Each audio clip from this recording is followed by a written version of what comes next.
নমস্কাৰ বন্ধুসকল, মই হিৰেন। আজি এই ভিডিঅ'ৰ উদ্দেশ্য হৈছে আপোনাৰ লগ্ন তালিকাৰ এই ঘৰত এই 9টা গ্ৰহৰ যি ফলাফল তাৰ সম্পূৰ্ণ তথ্য আপোনালোকক ক্ৰমান্বয়ে একাধিক্ৰমে আপোনালোকৰ আগত আগবঢ়াইছোঁ, যাতে আপুনি আপোনাৰ লগ্ন তালিকাৰ এই ঘৰত এই গ্ৰহৰ যি ফলাফল আপোনালোকে যাতে এই ভিডিঅ'ৰ জৰিয়তে জানিব পাৰে আৰু লগতে সেই ধৰণে আপুনি যাতে আগুৱাই যাব পাৰে তাৰেই তথ্য আপোনালোকক আগবঢ়ালোঁ। প্ৰথমে মোৰ চেনেলটো আপোনালোকে ছাবস্ক্ৰাইব কৰি ল'ব, যাতে মোৰ পিছৰ ভিডিঅ'বিলাক আপোনালোকে সহজে লাভ কৰিব পাৰে। লগতে মোৰ ভিডিঅ' যদি ভাল লাগে তেন্তে লাইক আৰু শ্বেয়াৰ কৰিব, কমেণ্ট কৰি আপোনালোকৰ মনোভাৱ প্ৰকাশ কৰিব। এতিয়া আহোঁ মূল বিষয়লৈ। এতিয়া আপোনালোকে জানি লওক আপোনালোকৰ এই নিৰ্দিষ্ট ঘৰত এই গ্ৰহৰ কেনেধৰণৰ ফলাফল তাৰে সম্পূৰ্ণ তথ্য ক্ৰমান্বয়ে। আপোনাৰ লগ্ন তালিকাৰ দ্বিতীয় ঘৰত সূৰ্যদেৱৰ ফলত আপুনি কেনেধৰণৰ সূৰ্যদেৱৰ উপস্থিতিৰ ফলত আপুনি কেনেধৰণৰ ফলাফল লাভ কৰিব। এতিয়া আমি আগবাঢ়িছোঁ আপোনাৰ লগ্ন তালিকাৰ দ্বিতীয় ঘৰত সূৰ্যদেৱৰ গুৰুত্বৰ বিষয়ে কেনেধৰণৰ তথ্য। যদিহে সূৰ্য গ্ৰহ আপোনাৰ জন্ম লগ্ন তালিকাৰ দ্বিতীয় ঘৰত উপস্থিত আছে, তেন্তে ই সমৃদ্ধি আৰু ধন সম্পত্তি আহৰণৰ ক্ষমতাৰ ইংগিত দিয়ে। কিন্তু সেই ব্যক্তিজনৰ ঈশ্বৰৰ ওপৰত বিশ্বাস আৰু আধ্যাত্মিকতাৰ ভাৱ থাকিলেহে এইটো সম্ভৱ। অন্যথা দ্বিতীয় স্থানত থকা সূৰ্যদেৱৰ ফলত সেই ব্যক্তিজনৰ বাবে ধন উপাৰ্জনত অসুবিধাৰ সৃষ্টি কৰিব পাৰে। এই ঘৰত সূৰ্যৰ প্ৰভাৱে সেই ব্যক্তিজনক বিভিন্ন কামত দক্ষ আৰু নিপুণ কৰি তোলে। এনে ব্যক্তিসকল বয়স বঢ়াৰ লগে লগে আত্মনিৰ্ভৰশীল হৈ পৰে। জন্মৰ লগ্ন তালিকাত দ্বিতীয় স্থানত সূৰ্যদেৱৰ উপস্থিতিৰ ফলত ইয়াৰ যি তাৎপৰ্য, সেই তাৎপৰ্য বৰ্ণনা কৰাৰ লগতে কিছু গুৰুত্বপূৰ্ণ তথ্য প্ৰদান কৰাৰ প্ৰয়াস কৰিছোঁ, যিবোৰ সূৰ্যদেৱৰ নাকাত্মকতা থকা ব্যক্তিসকলৰ বাবে অতি গুৰুত্বপূৰ্ণ। এই বিষয়টোৰ ওপৰত এতিয়া আপোনালোকক বিতংভাৱে তথ্য জনাবলৈ আগবাঢ়িছোঁ। এতিয়া আপোনালোকে জানি লওক আপোনাৰ লগ্ন তালিকাৰ দ্বিতীয় স্থানত ধনাত্মক লক্ষণসমূহ কেনেধৰণৰ, আপুনি সেই বিষয়ে জানি লওক। জ্যোতিষ শাস্ত্ৰৰ মতে যিসকল ব্যক্তিৰ জন্ম লগ্ন তালিকাৰ দ্বিতীয় স্থানত সূৰ্যদেৱৰ অৱস্থিতি থাকে, সেই ব্যক্তিসকলৰ ব্যক্তিত্ব উৎকৃষ্ট বুলি গণ্য কৰা হয়। উচ্চ নৈতিক গুণৰ বাবে এই ব্যক্তিসকল সকলোৰে মাজত জনপ্ৰিয় আৰু ভাল পোৱা নিশ্চয়কৈ থাকে। আন কিছুমানে এই ব্যক্তিসকলৰ বন্ধুসকলক অৰ্থাৎ বন্ধুত্বক অতিশয় প্ৰশংসা কৰে। এনে ব্যক্তি নিজৰ কামৰ প্ৰতি নিষ্ঠাৱান আৰু যুক্তিৰ ভাল দক্ষতাৰ অধিকাৰী, যাৰ ফলত আন ব্যক্তিসকলৰ ওপৰত বহুত বিশ্বাস থাকে। তদুপৰি জন্ম তালিকাৰ দ্বিতীয় স্থানত সূৰ্যদেৱৰ উপস্থিতিত সেই ব্যক্তিসকলৰ বাবে ধন সম্পত্তি আৰু সমৃদ্ধিৰ কোনো অভাৱ নহয়। তেওঁলোক নিজেই আনৰ বাবে আদৰ্শ ব্যক্তি আৰু সপোন হৈ পৰে। সূৰ্যৰ অনুকূল প্ৰভাৱৰ বাবে সেই ব্যক্তিসকলৰ ধন সম্পত্তি আৰু সমৃদ্ধিৰ লগতে তেওঁলোকৰ আত্মবিশ্বাস আৰু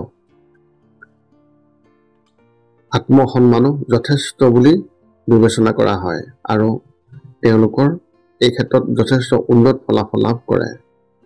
এই ব্যক্তিসকলে সদায় আত্মবিশ্বাসী আৰু তেওঁলোকৰ উল্লেখযোগ্য কেৰিয়াৰ গঢ়ি তোলাত বহুখিনি সহায় কৰে।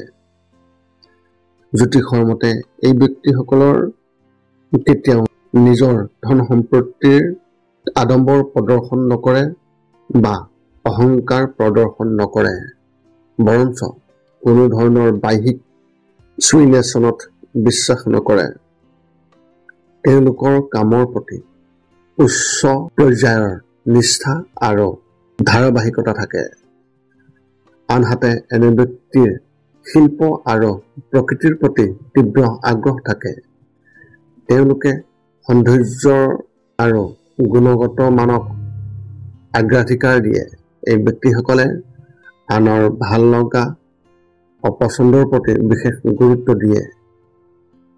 এতিয়া আপোনালোকে জানি লওক আপোনাৰ জন্ম লগ্ন তালিকাৰ দ্বিতীয় স্থানত থকা সূৰ্যৰ নেতিবাচক লক্ষণসমূহৰ তথ্য। যিসকল ব্যক্তিৰ জন্ম লগ্ন তালিকাত সূৰ্যদেৱ দ্বিতীয় স্থানত থাকে তেওঁলোকৰ বাবে আৰ্থিক বিষয়ত সাৱধান হোৱাটো অতি গুৰুত্বপূৰ্ণ। অত্যাধিক শাৰীৰিক সম্পৰ্ক বা ব্যয়বহুলত ব্যস্ত, বিশেষকৈ অত্যাধিক ব্যয়বহুল কিবা এটা আহৰণ কৰাটো তেওঁলোকৰ বাবে অতি ক্ষতিকাৰক হ'ব পাৰে। এই ব্যক্তিসকলে প্ৰতিটো সুন্দৰ বস্তু আহৰণ কৰাটো অতি প্ৰয়োজনীয় নহয়।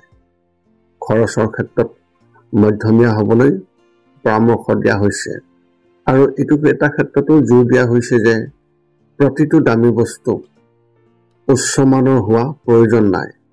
গতিকে তেওঁলোকৰ আৰ্থিক ব্যৱস্থাত সতৰ্ক আৰু বিচক্ষণ হোৱাটো অতি উচিত।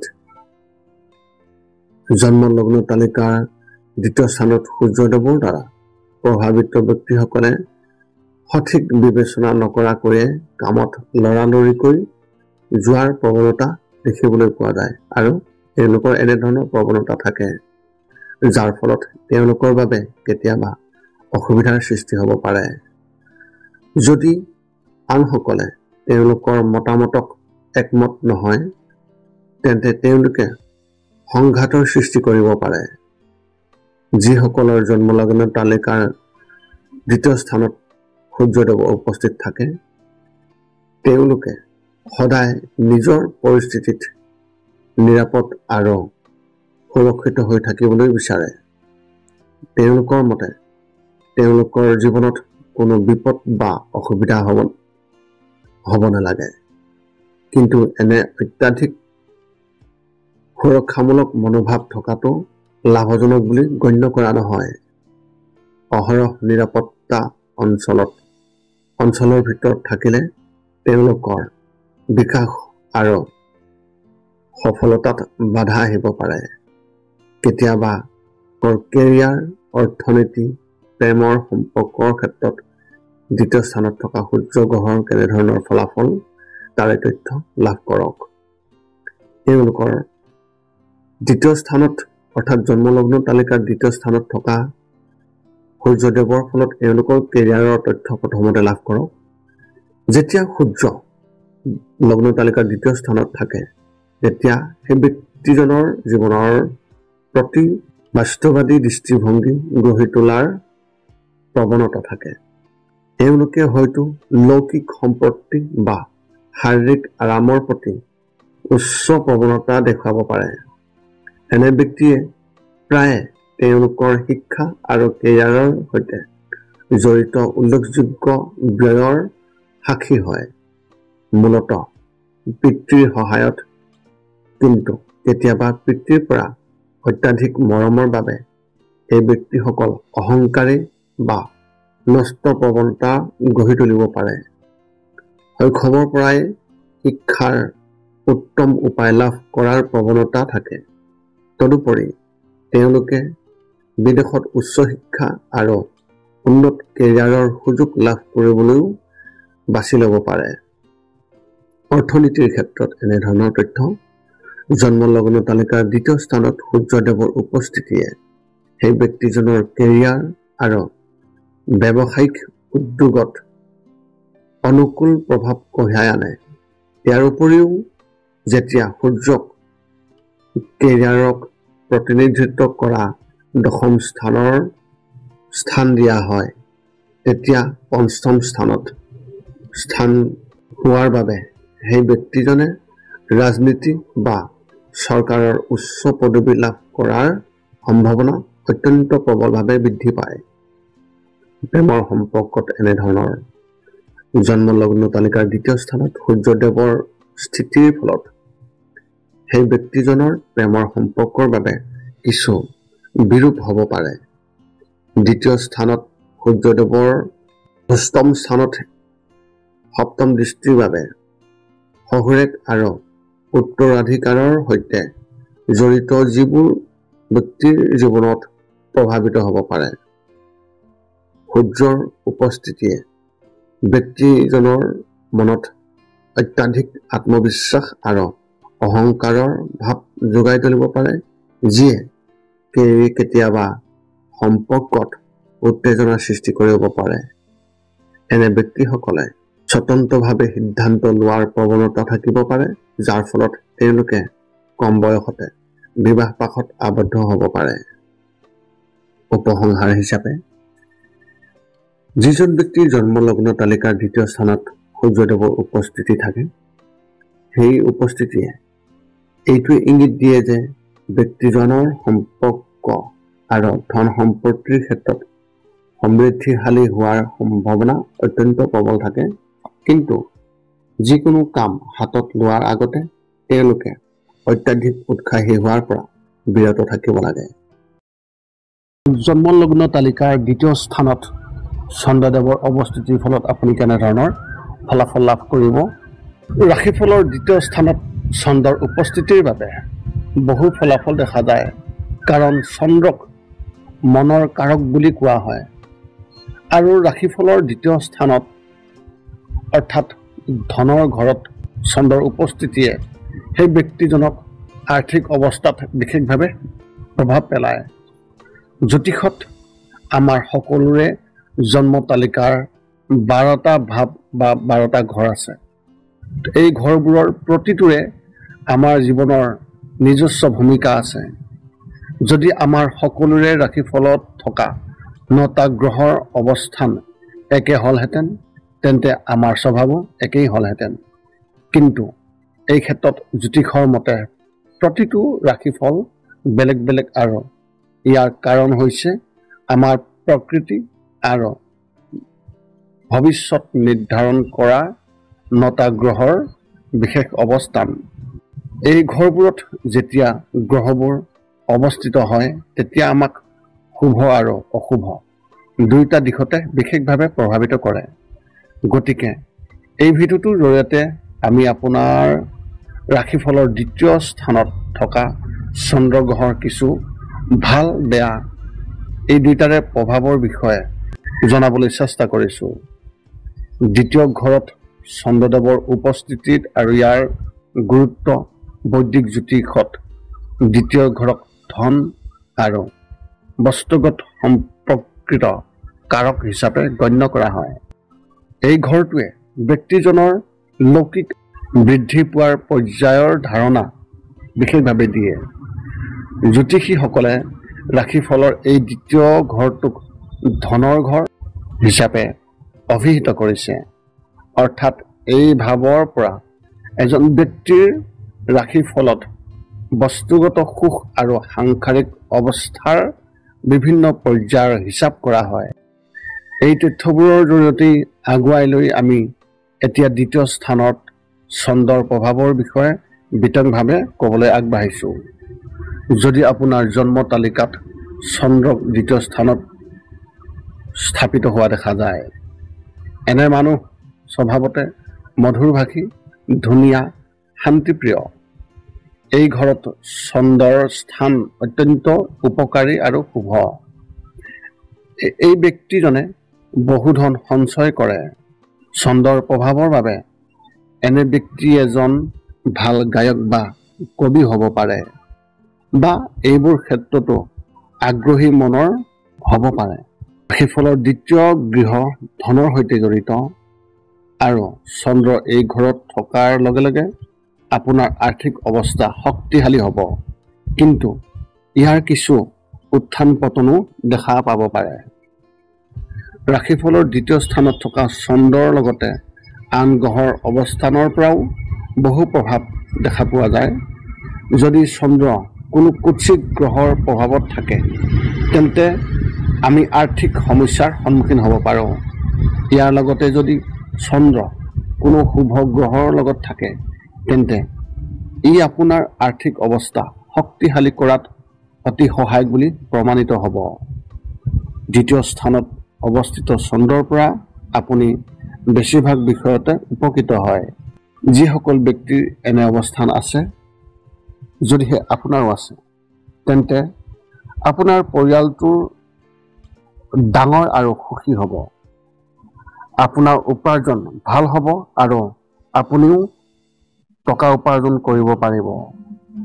এই ঘৰত চন্দ্ৰ থকাৰ বাবে হয়তো বহু লোকক কৰ্মসংস্থাপন দিব পাৰিব আৰু আপোনাৰ সম্পদ সঞ্চয়ত নাৰীৰ ভাল অৱদান থাকিব।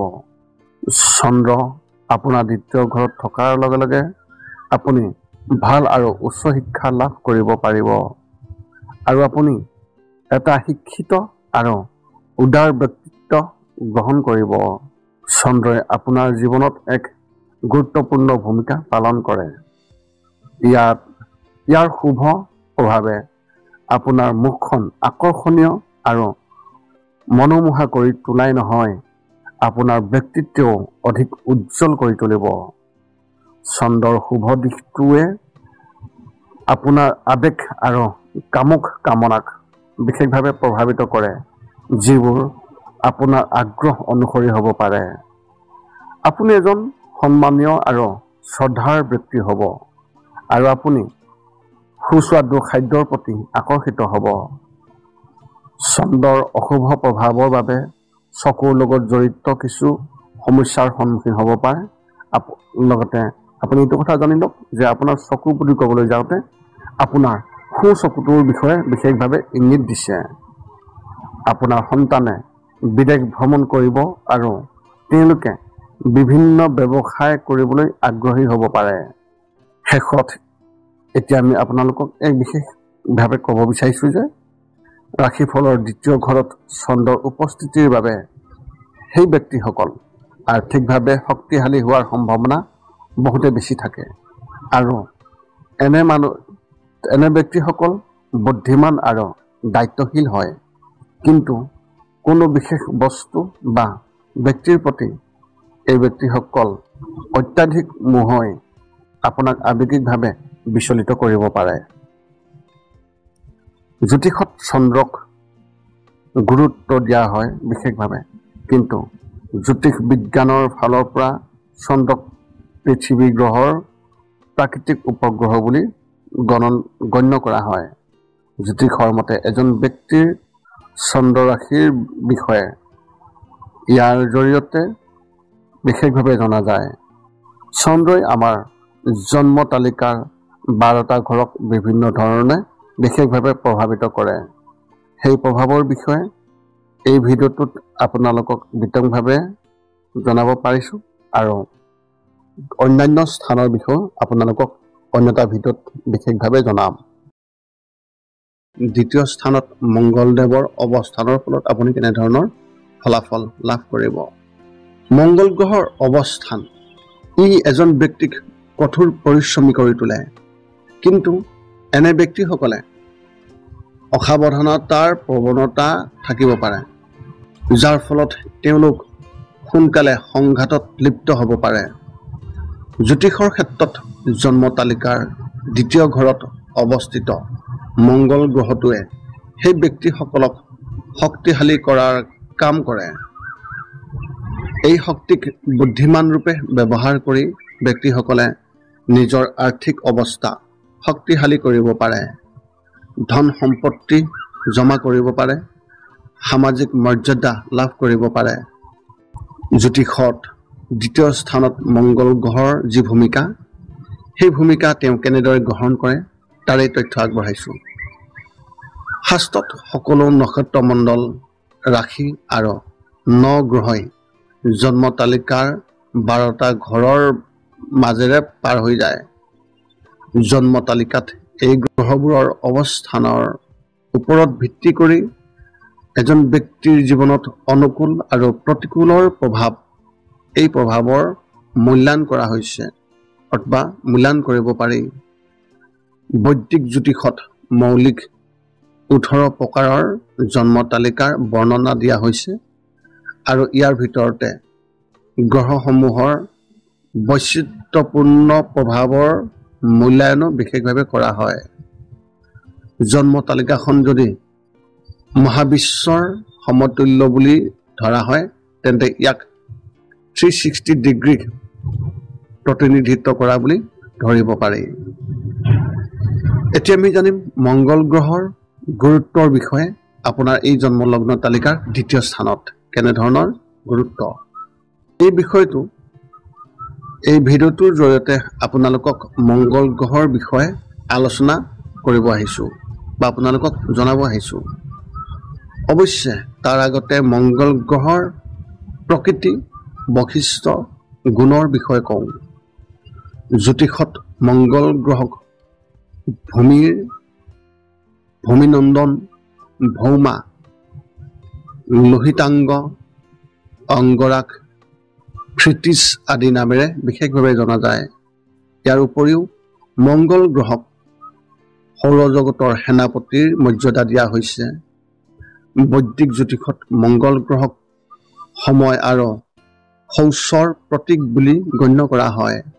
ইয়াৰ উপৰিও মংগল গ্ৰহটোক ক্ষত্ৰিয় জাতিৰ তামসিক গ্ৰহ বুলিও বিশেষভাৱে কোৱা হয়, যাৰ বৈশিষ্ট্য হৈছে ৰঙা ৰঙৰ ওপৰত ইয়াৰ আধিপত্য আৰু শৰীৰৰ তেজৰ ওপৰত বিশেষ প্ৰভাৱ। জ্যোতিষৰ ক্ষেত্ৰত মংগল গ্ৰহটোৱে উৎসাহ, সাহস, শৌৰ্য আৰু শক্তিক বিশেষভাৱে প্ৰতিনিধিত্ব কৰে। বৈদিক জ্যোতিষত মংগল গ্ৰহৰ বিশেষ দিশ আৰু ৰহস্যময় অসাধাৰণ ক্ষমতা আছে বুলি বিশ্বাস কৰা হয়, আৰু ইয়াৰ লগতে আন কিছুমান গ্ৰহও আছে। মংগল গ্ৰহই চতুৰ্থ আৰু অষ্টম ঘৰত থকা অৱস্থানৰ পৰা এটা সম্পূৰ্ণ দিশ নিক্ষেপ কৰে। হিচাপ অনুসৰি মংগল গ্ৰহক এটা ৰাশিৰ মাজেৰে পাৰ হ'বলৈ প্ৰায় 45 দিন সময় লাগে। ইয়াৰ উপৰিও মংগল গ্ৰহক তামসিক প্ৰকৃতিৰ গ্ৰহ বুলিও গণ্য কৰা হয়। জন্ম তালিকাত যদি মংগল গ্ৰহ অনুকূল অৱস্থাত থাকে, তেন্তে ই সেই ব্যক্তিসকলক অসংখ্য ইতিবাচক আৰু শুভ ফলাফল প্ৰদান কৰে বুলি জনা যায়। ৰাশিফলৰ দ্বিতীয় স্থানত মংগল গ্ৰহৰ ইতিবাচক ফলাফলৰ ক্ষেত্ৰত বৈদিক জ্যোতিষৰ মতে জন্ম তালিকাৰ দ্বিতীয় ঘৰক ধন বা পৰিয়ালৰ ঘৰ বুলি গণ্য কৰা হয়। ই ধন, স্থাৱৰ সম্পত্তি, পৰিয়াল, বাক্য, বংশ, ধন সঞ্চয়, ৰত্ন, লাভ লোকচান, আকাংক্ষা আৰু উত্তৰাধিকাৰীৰ সম্পত্তি আদিৰ ক্ষেত্ৰৰ সৈতে জড়িত। যদি কোনো ব্যক্তিৰ জন্ম তালিকাৰ দ্বিতীয় ঘৰত মংগল গ্ৰহৰ উপস্থিত থাকে, তেন্তে ই কেৱল দ্বিতীয় ঘৰৰ দিশটোকে বিশেষভাৱে প্ৰভাৱিত কৰাই নহয়, এই প্ৰভাৱৰ প্ৰভাৱ নিয়ন্ত্ৰণৰ কামো কৰে। ই এজন ব্যক্তিৰ গুণ আৰু স্বভাৱ অনুসৰি বিশেষভাৱে ফলাফল প্ৰদান কৰে। তদুপৰি জন্ম তালিকাৰ দ্বিতীয় স্থানত মংগল গ্ৰহটোক স্থান দিয়াৰ ফলত ব্যক্তিজনৰ আৰ্থিক আৰু অৰ্থনৈতিক অৱস্থা, কেৰিয়াৰ বা পেছা, পাৰিবাৰিক সম্পৰ্ক, জীৱনৰ প্ৰতি থকা দৃষ্টিভংগী আদিত বিশেষভাৱে প্ৰভাৱ পেলাব পাৰে। আৰু জন্ম তালিকাৰ দ্বিতীয় স্থানত থকা মংগল গ্ৰহে সেই ব্যক্তিজনক কঠোৰ পৰিশ্ৰমী কৰি তোলাই নহয়, কিছু পৰিমাণে সাৱধান কৰি তুলিব পাৰে। ফলত তেওঁলোকে অতি দ্ৰুত খং আৰু আৱেগিক আচৰণ প্ৰদৰ্শন কৰাৰ প্ৰৱণতা থাকিব পাৰে। কিন্তু দ্বিতীয় স্থানত মংগল গ্ৰহৰ অৱস্থানেও এই ব্যক্তিজনক শক্তি প্ৰদান কৰে। দ্বিতীয় ঘৰত অৱস্থিত মংগল গ্ৰহে সেই ব্যক্তিক ধন উপাৰ্জন আৰু সফল কেৰিয়াৰ গঢ়ি তোলাৰ বাবে এক উৎকৃষ্ট সম্পদ প্ৰদান কৰে। ধন সঞ্চয়ৰ বাবে ইয়াক এক কল্পনাতীত সময় বুলি গণ্য কৰা হয়। এই প্লেচমেণ্টে শক্তিশালী পাৰিবাৰিক বন্ধন আৰু ৰোমান্টিক সম্পৰ্ক বজাই ৰখাৰ বাবে অনুকূল পৰিস্থিতিৰ ইংগিত দিয়ে। ব্যক্তিৰ জীৱনত চিন্তা, ন্যূনতম হোৱাৰ প্ৰৱণতা থাকে। ঘনিষ্ঠ লোকৰ সৈতে হোৱা পাৰস্পৰিক ক্ৰিয়াকলাপত সতৰ্ক হৈ থকাৰ ওপৰত বিশেষভাৱে গুৰুত্ব আৰোপ কৰা হয়। এই সময়ছোৱাত আৰ্থিক সফলতা, কেৰিয়াৰৰ উন্নতি আৰু ব্যক্তিগত সম্পৰ্কত সামগ্ৰিক স্থিতিশীলতাৰ সুযোগ থাকে। ৰাশিফলৰ দ্বিতীয় স্থানত মংগল গ্ৰহটোৰ যি ঋণাত্মক ফলাফল তাৰ বিষয়ে জানি লওক। জন্ম তালিকাৰ দ্বিতীয় স্থানত যদি মংগল গ্ৰহ প্ৰতিকূল বা দুৰ্বল অৱস্থাত থাকে, তেন্তে এনে স্থানত থকা ব্যক্তিসকল অতি সংবেদনশীল হ'ব পাৰে।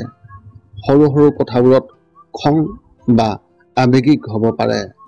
ইয়াৰ উপৰিও দ্বিতীয় স্থানত দুৰ্বল মংগল গ্ৰহই সেই ব্যক্তিজনৰ বাবে আৰ্টিকুলেট বাক্যত অসুবিধাৰ সৃষ্টি কৰিব পাৰে। অৰ্থাৎ মংগল গ্ৰহৰ যদি আক্ৰান্ত হয়, তেন্তে সেই ব্যক্তিজনে আনৰ সৈতে ফলপ্ৰসূ যোগাযোগৰ ক্ষেত্ৰত প্ৰত্যাহ্বানৰ সন্মুখীন হ'ব পাৰে। আনৰ সৈতে তেওঁলোকৰ যোগাযোগত হয় মসৃণ যোগাযোগ। এই যোগাযোগৰ অভাৱ হ'ব পাৰে নহয়, তেওঁলোকৰ সম্পৰ্কত বিৰূপ প্ৰভাৱ পৰাৰ সম্ভাৱনাৰ বাবে কঠোৰতাৰে চিহ্নিত হ'ব পাৰে। ফলত আৰ্থিক লাভৰ পিছতো এনে প্লেচমেণ্ট থকা ব্যক্তিসকলে নিজৰ অসুবিধা বা লাভ আনৰ সৈতে ভাগ বতৰা কৰিবলৈ অনিচ্ছা থাকিব পাৰে। যদিও তেওঁলোকৰ সহযোগীসকলে তেওঁলোকৰ কামটোত অৰিহণা যোগাইছে, তথাপি কিছু সমস্যা থাকিব। ফলস্বৰূপে এই মনোভাৱৰ বাবে অংশীদাৰ বা সহকৰ্মীৰ সৈতে সংঘাতৰ সৃষ্টি হ'ব পাৰে, যাৰ ফলত প্ৰত্যাহ্বানমূলক পৰিস্থিতিৰ সৃষ্টি হ'ব পাৰে।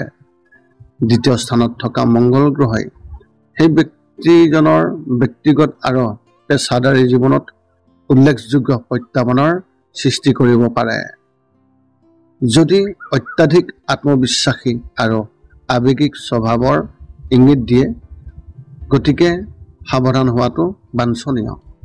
জীৱনৰ যিকোনো সমস্যাৰ বাবে জ্যোতিষীসকলৰ সৈতে বিশেষভাৱে যোগাযোগৰ পৰামৰ্শও আপোনালোকক দিয়া হৈছে, যদি আপোনালোকে ইচ্ছা কৰে।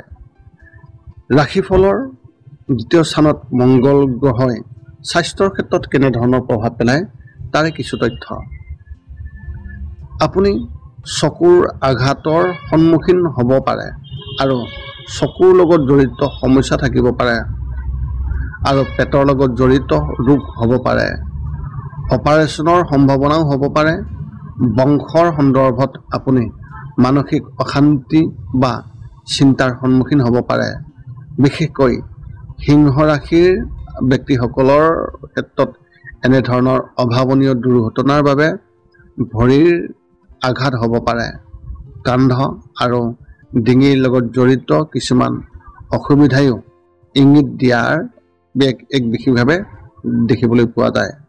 অজ্ঞান মন্ত্ৰই মাজে মাজে আপোনাক বিশেষভাৱে প্ৰভাৱিত কৰিব পাৰে। দ্বিতীয় স্থানত থকা মংগল গ্ৰহ আৰ্থিক অৱস্থাৰ ওপৰত প্ৰভাৱ পেলোৱাৰ ক্ষেত্ৰত তথ্য এনেধৰণৰ। জ্যোতিষৰ মতে জন্ম তালিকাৰ দ্বিতীয় স্থানত মংগল গ্ৰহ থকা ব্যক্তিসকল প্ৰায় জ্ঞানী কিন্তু আৰ্থিকভাৱে কম সৌভাগ্যৱান বুলি বৰ্ণনা কৰা হয়।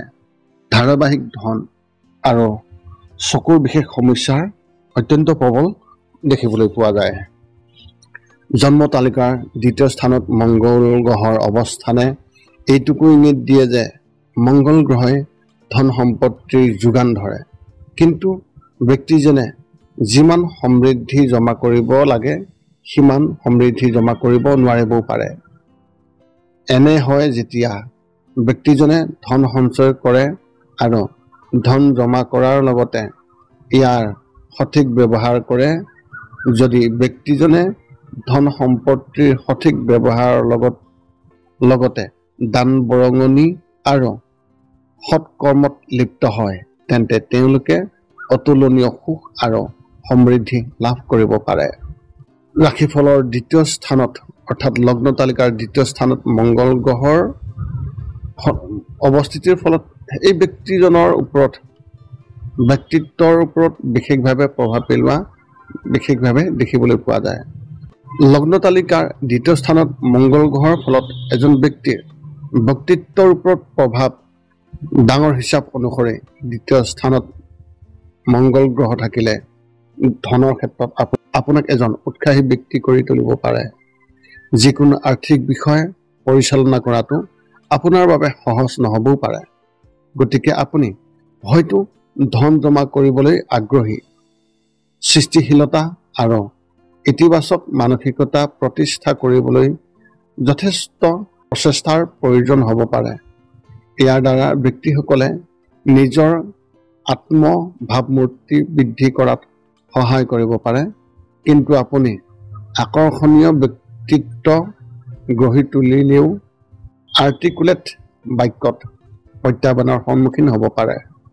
দ্বিতীয় স্থানত মংগল গ্ৰহ থকা ব্যক্তিসকল যোগাযোগৰ সঠিক দক্ষতাৰ অভাৱ হ'ব পাৰে, যাৰ ফলত বাক্য সম্পৰ্কীয় সমস্যাৰ সৈতে মোকাবিলা কৰাত সম্ভাৱ্য অসুবিধাৰ সৃষ্টি হ'ব পাৰে। তদুপৰি মংগল গ্ৰহৰ এই অৱস্থানে প্ৰায় এক প্ৰত্যাহ্বানমূলক মানসিকতাৰ সৃষ্টি কৰে। ফলস্বৰূপে আপোনাৰ ঘনিষ্ঠ লোকসকলৰ সৈতে সম্পৰ্ক ভংগ কৰাৰ এক আশংকা হ'ব পাৰে। সংবেদনশীল ব্যক্তি হোৱাৰ বাবে আপুনি সৰু সৰু কথাবোৰক লৈ উল্লেখযোগ্য তৰ্কত লিপ্ত হ'ব পাৰে। সম্ভৱত আপুনি নিজৰ আৰ্থিক অৱস্থা শক্তিশালী কৰিবলৈ আগ্ৰহী। আপোনাৰ লগ্ন তালিকাৰ দ্বিতীয় স্থানত থকা মংগল গ্ৰহৰ বৈবাহিক জীৱনত কেনেধৰণৰ প্ৰভাৱ পেলায় তাৰে কিছু তথ্য। জ্যোতিষৰ হিচাপত এই অনুসৰি দ্বিতীয় স্থানত মংগল গ্ৰহৰ অৱস্থানে এজন ব্যক্তিৰ বৈবাহিক জীৱনত ইতিবাচক ফলাফল দিয়ে। দ্বিতীয় স্থানত মংগল গ্ৰহৰ উপস্থিতিয়ে প্ৰত্যক্ষভাৱে জীৱনসংগীৰ স্বাস্থ্যৰ ওপৰত বিশেষভাৱে প্ৰভাৱ পেলাব পাৰে। যিহেতু মংগল গ্ৰহ বিবাহৰ ঘৰৰ পৰা অষ্টম স্থানত আছে, সেয়েহে জীৱনসংগীৰ স্বাস্থ্যৰ ক্ষেত্ৰত প্ৰত্যাহ্বান বা সমস্যাৰ সৃষ্টি হ'ব পাৰে। এই প্লেচমেণ্ট থকা মহিলা ব্যক্তিসকলে গৰ্ভাৱস্থা, তেওঁলোকৰ স্বাস্থ্যজনিত সমস্যা বা ছালৰ সমস্যাৰ সৈতে জড়িত সমস্যাৰ সন্মুখীন হ'ব পাৰে। আনহাতে পুৰুষ ব্যক্তিসকলে শ্ৰৱণ ক্ষমতাত অসুবিধা বা চকুৰ বিষৰ সন্মুখীন হ'বলগীয়া হ'ব পাৰে। এই ঘৰটোৱে হয়তো শান্তিপূৰ্ণ বৈবাহিক জীৱনত অৰিহণা যোগাব নোৱাৰে। যদি দ্বিতীয় স্থানত থকা মংগল গ্ৰহৰ উপকাৰী গ্ৰহ হ'ব পাৰে, কোনো ইতিবাচক প্ৰভাৱ নাথাকে, তেন্তে বৈবাহিক সম্পৰ্কত গুৰুতৰ সমস্যা সম্ভৱ হ'ব পাৰে। যোগাযোগৰ দক্ষতা কম হোৱাৰ বাবে সেই ব্যক্তিসকলে নিজৰ জীৱনসংগীৰ সৈতে পাৰস্পৰিক বুজাবুজি স্থাপন কৰাত অসুবিধাৰ সন্মুখীন হ'ব পাৰে। লগ্ন তালিকাৰ দ্বিতীয় স্থানত মংগল গ্ৰহই আপোনাৰ কেৰিয়াৰৰ ওপৰত কেনেধৰণৰ প্ৰভাৱ পেলাব তাৰে তথ্য জানি লওক। দ্বিতীয় স্থানত থকা মংগল গ্ৰহ সেই ব্যক্তিসকলৰ বাবে তেওঁলোকৰ কেৰিয়াৰ আকাংক্ষিত লক্ষ্যত উপনীত হোৱাটো প্ৰত্যাহ্বানজনক হ'ব পাৰে।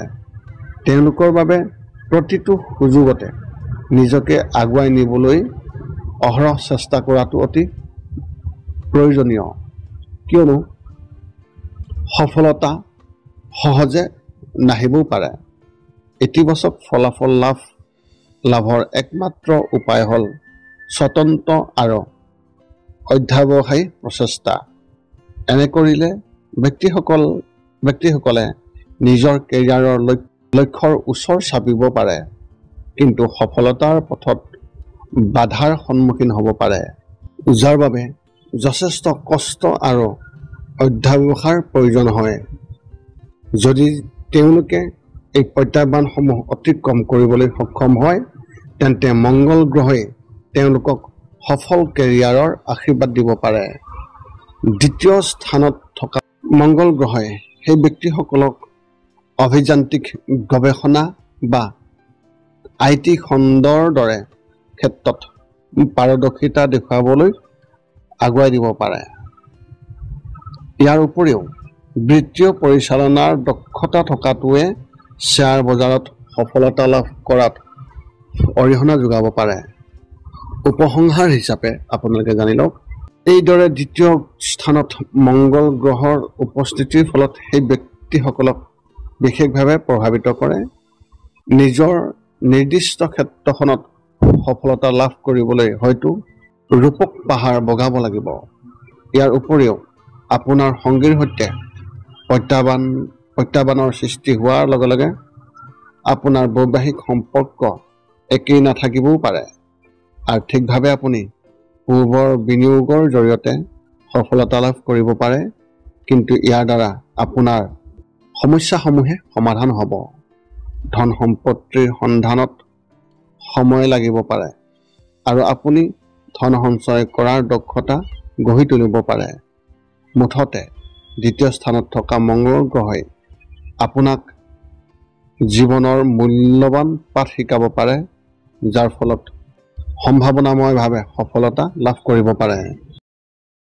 আপোনাৰ লগ্ন তালিকাত দ্বিতীয় স্থানত থকা বুধ গ্ৰহৰ যি ফলাফল,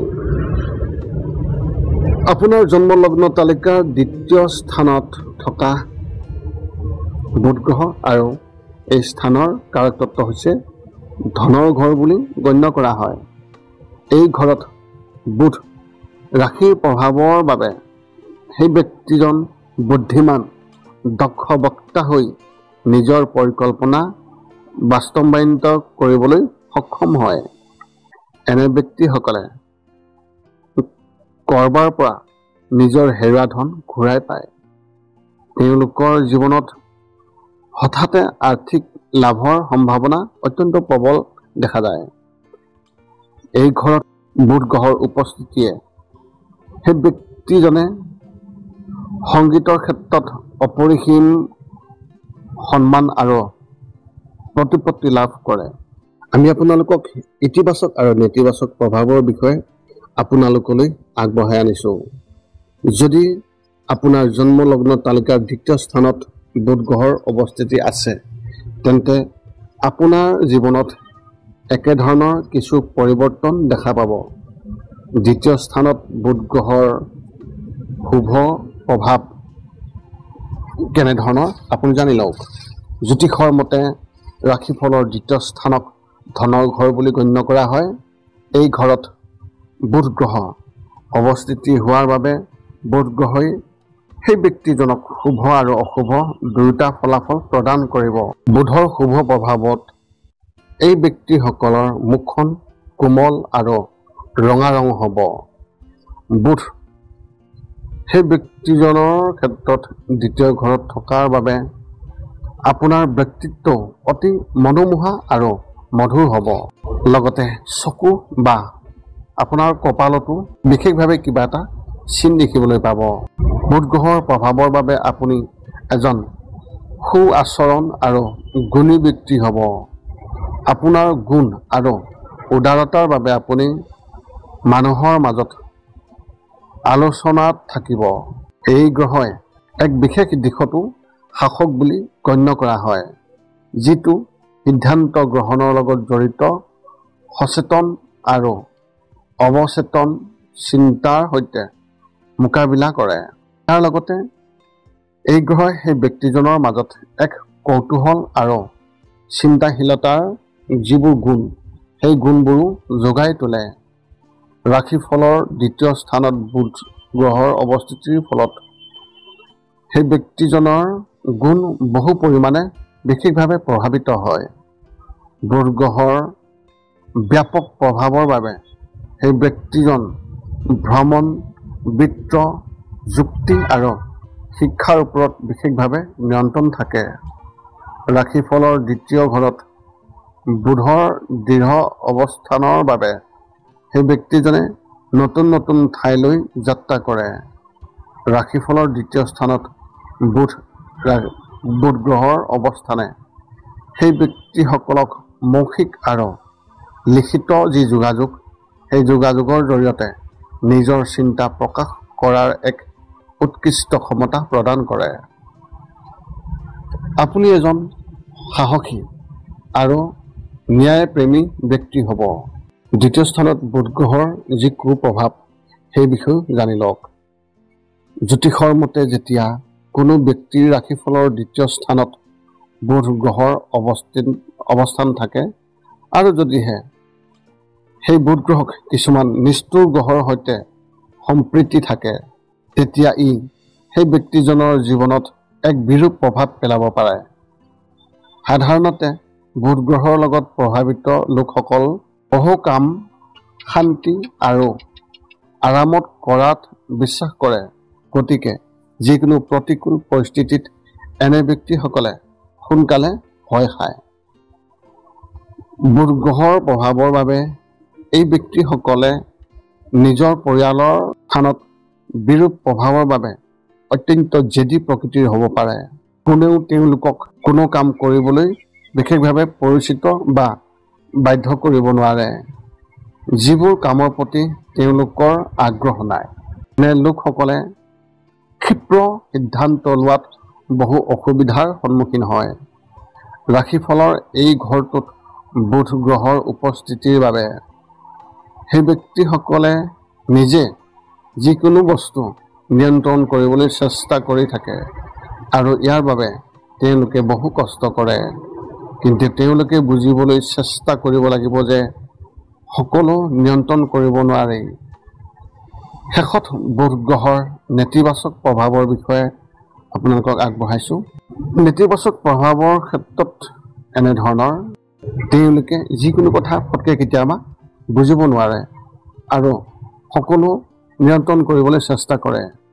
ৰাশিফলৰ দ্বিতীয় স্থানত বুধ গ্ৰহৰ বিৰূপ প্ৰভাৱৰ বাবে সেই ব্যক্তিজনে জীৱনৰ কিছু গুৰুতৰ সমস্যাৰ সন্মুখীন হ'বলগীয়া হয়, যাৰ বাবে তেওঁলোকে নিজৰ পৰিকল্পিত পৰিকল্পনা সময়মতে সম্পূৰ্ণ কৰিব নোৱাৰে। এই ক্ষেত্ৰত সেই ব্যক্তিসকলে নম্ৰ আৰু নমনীয় হোৱাটো অতি প্ৰয়োজন, অন্যথা তেওঁলোকে নিজৰ নিৰ্ধাৰিত লক্ষ্যত উপনীত হ'ব নোৱাৰিব। দ্বিতীয় স্থানত বুধৰ বৈবাহিক জীৱনৰ ক্ষেত্ৰত আৰু কেৰিয়াৰ ক্ষেত্ৰত কেনেধৰণৰ প্ৰভাৱ দিয়ে তাৰ এই তথ্য জানি লওক। জ্যোতিষত এজন ব্যক্তিৰ দ্বিতীয় স্থানত বুধ গ্ৰহৰ উপস্থিতিয়ে আপোনাক এজন দক্ষ চিন্তাবিদ বা বক্তা কৰি তুলিব পাৰে। সকলোৱে অংশগ্ৰহণ কৰা সমাৱেশত আপোনাৰ ভাষণ সিংহৰ দৰে হ'ব, উজ্জ্বল আৰু আকৰ্ষণীয় হ'ব। এনে ব্যক্তিসকলে হয়তো শাস্ত্ৰ আৰু কবিতাৰ আলোচনাৰ প্ৰতিও অধিক আগ্ৰহী হ'ব পাৰে। আপোনাৰ দানশীল আৰু দাতব্য স্বভাৱৰ বাবে আপুনি মানুহৰ মাজত বিশেষভাৱে প্ৰশংসনীয় হ'ব। আপোনাৰ জীৱনৰ ৩৬ বছৰলৈকে আৰ্থিক লাভৰ বাবে আপোনাৰ বাবে বহু শুভ। লিখা, পাঠদান, মধ্যস্থতা আৰু কেৰাণী কামৰ দৰে কামৰ জৰিয়তে আপুনি জীৱিকা অৰ্জন কৰিব।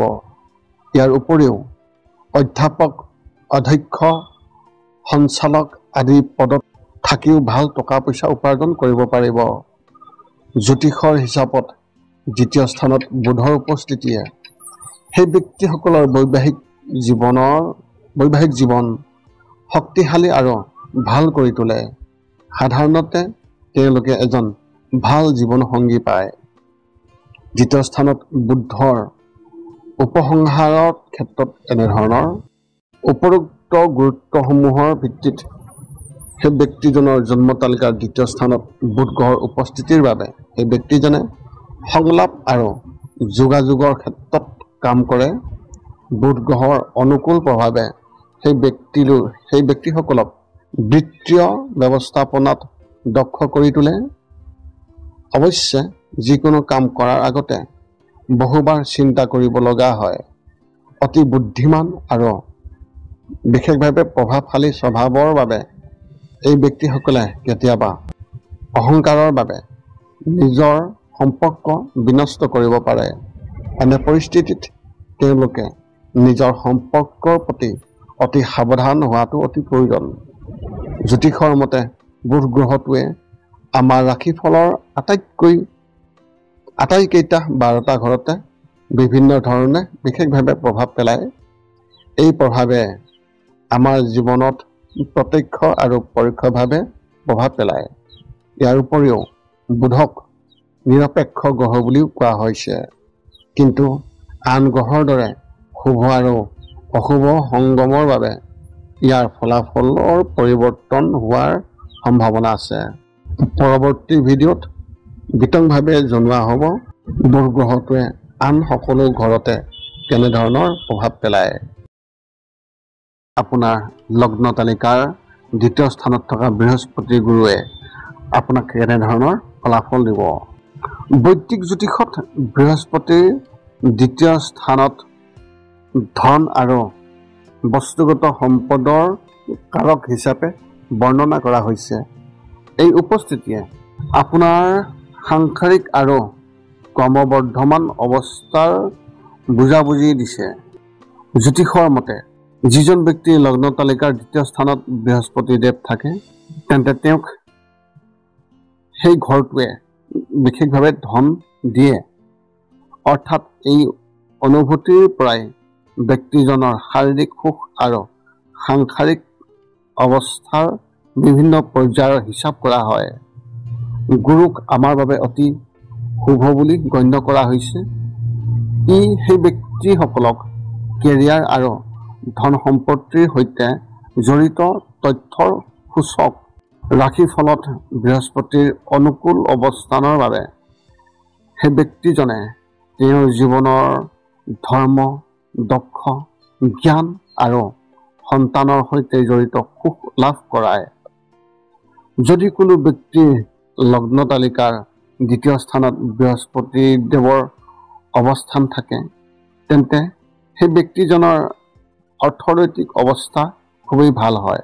বৃহস্পতিৰ শুভ প্ৰভাৱৰ লগে লগে ব্যক্তিজনে ধন উপাৰ্জনৰ বহু উৎস বিচাৰি পায় আৰু গুৰুক ধনৰ কাৰক বুলি গণ্য কৰা হয়।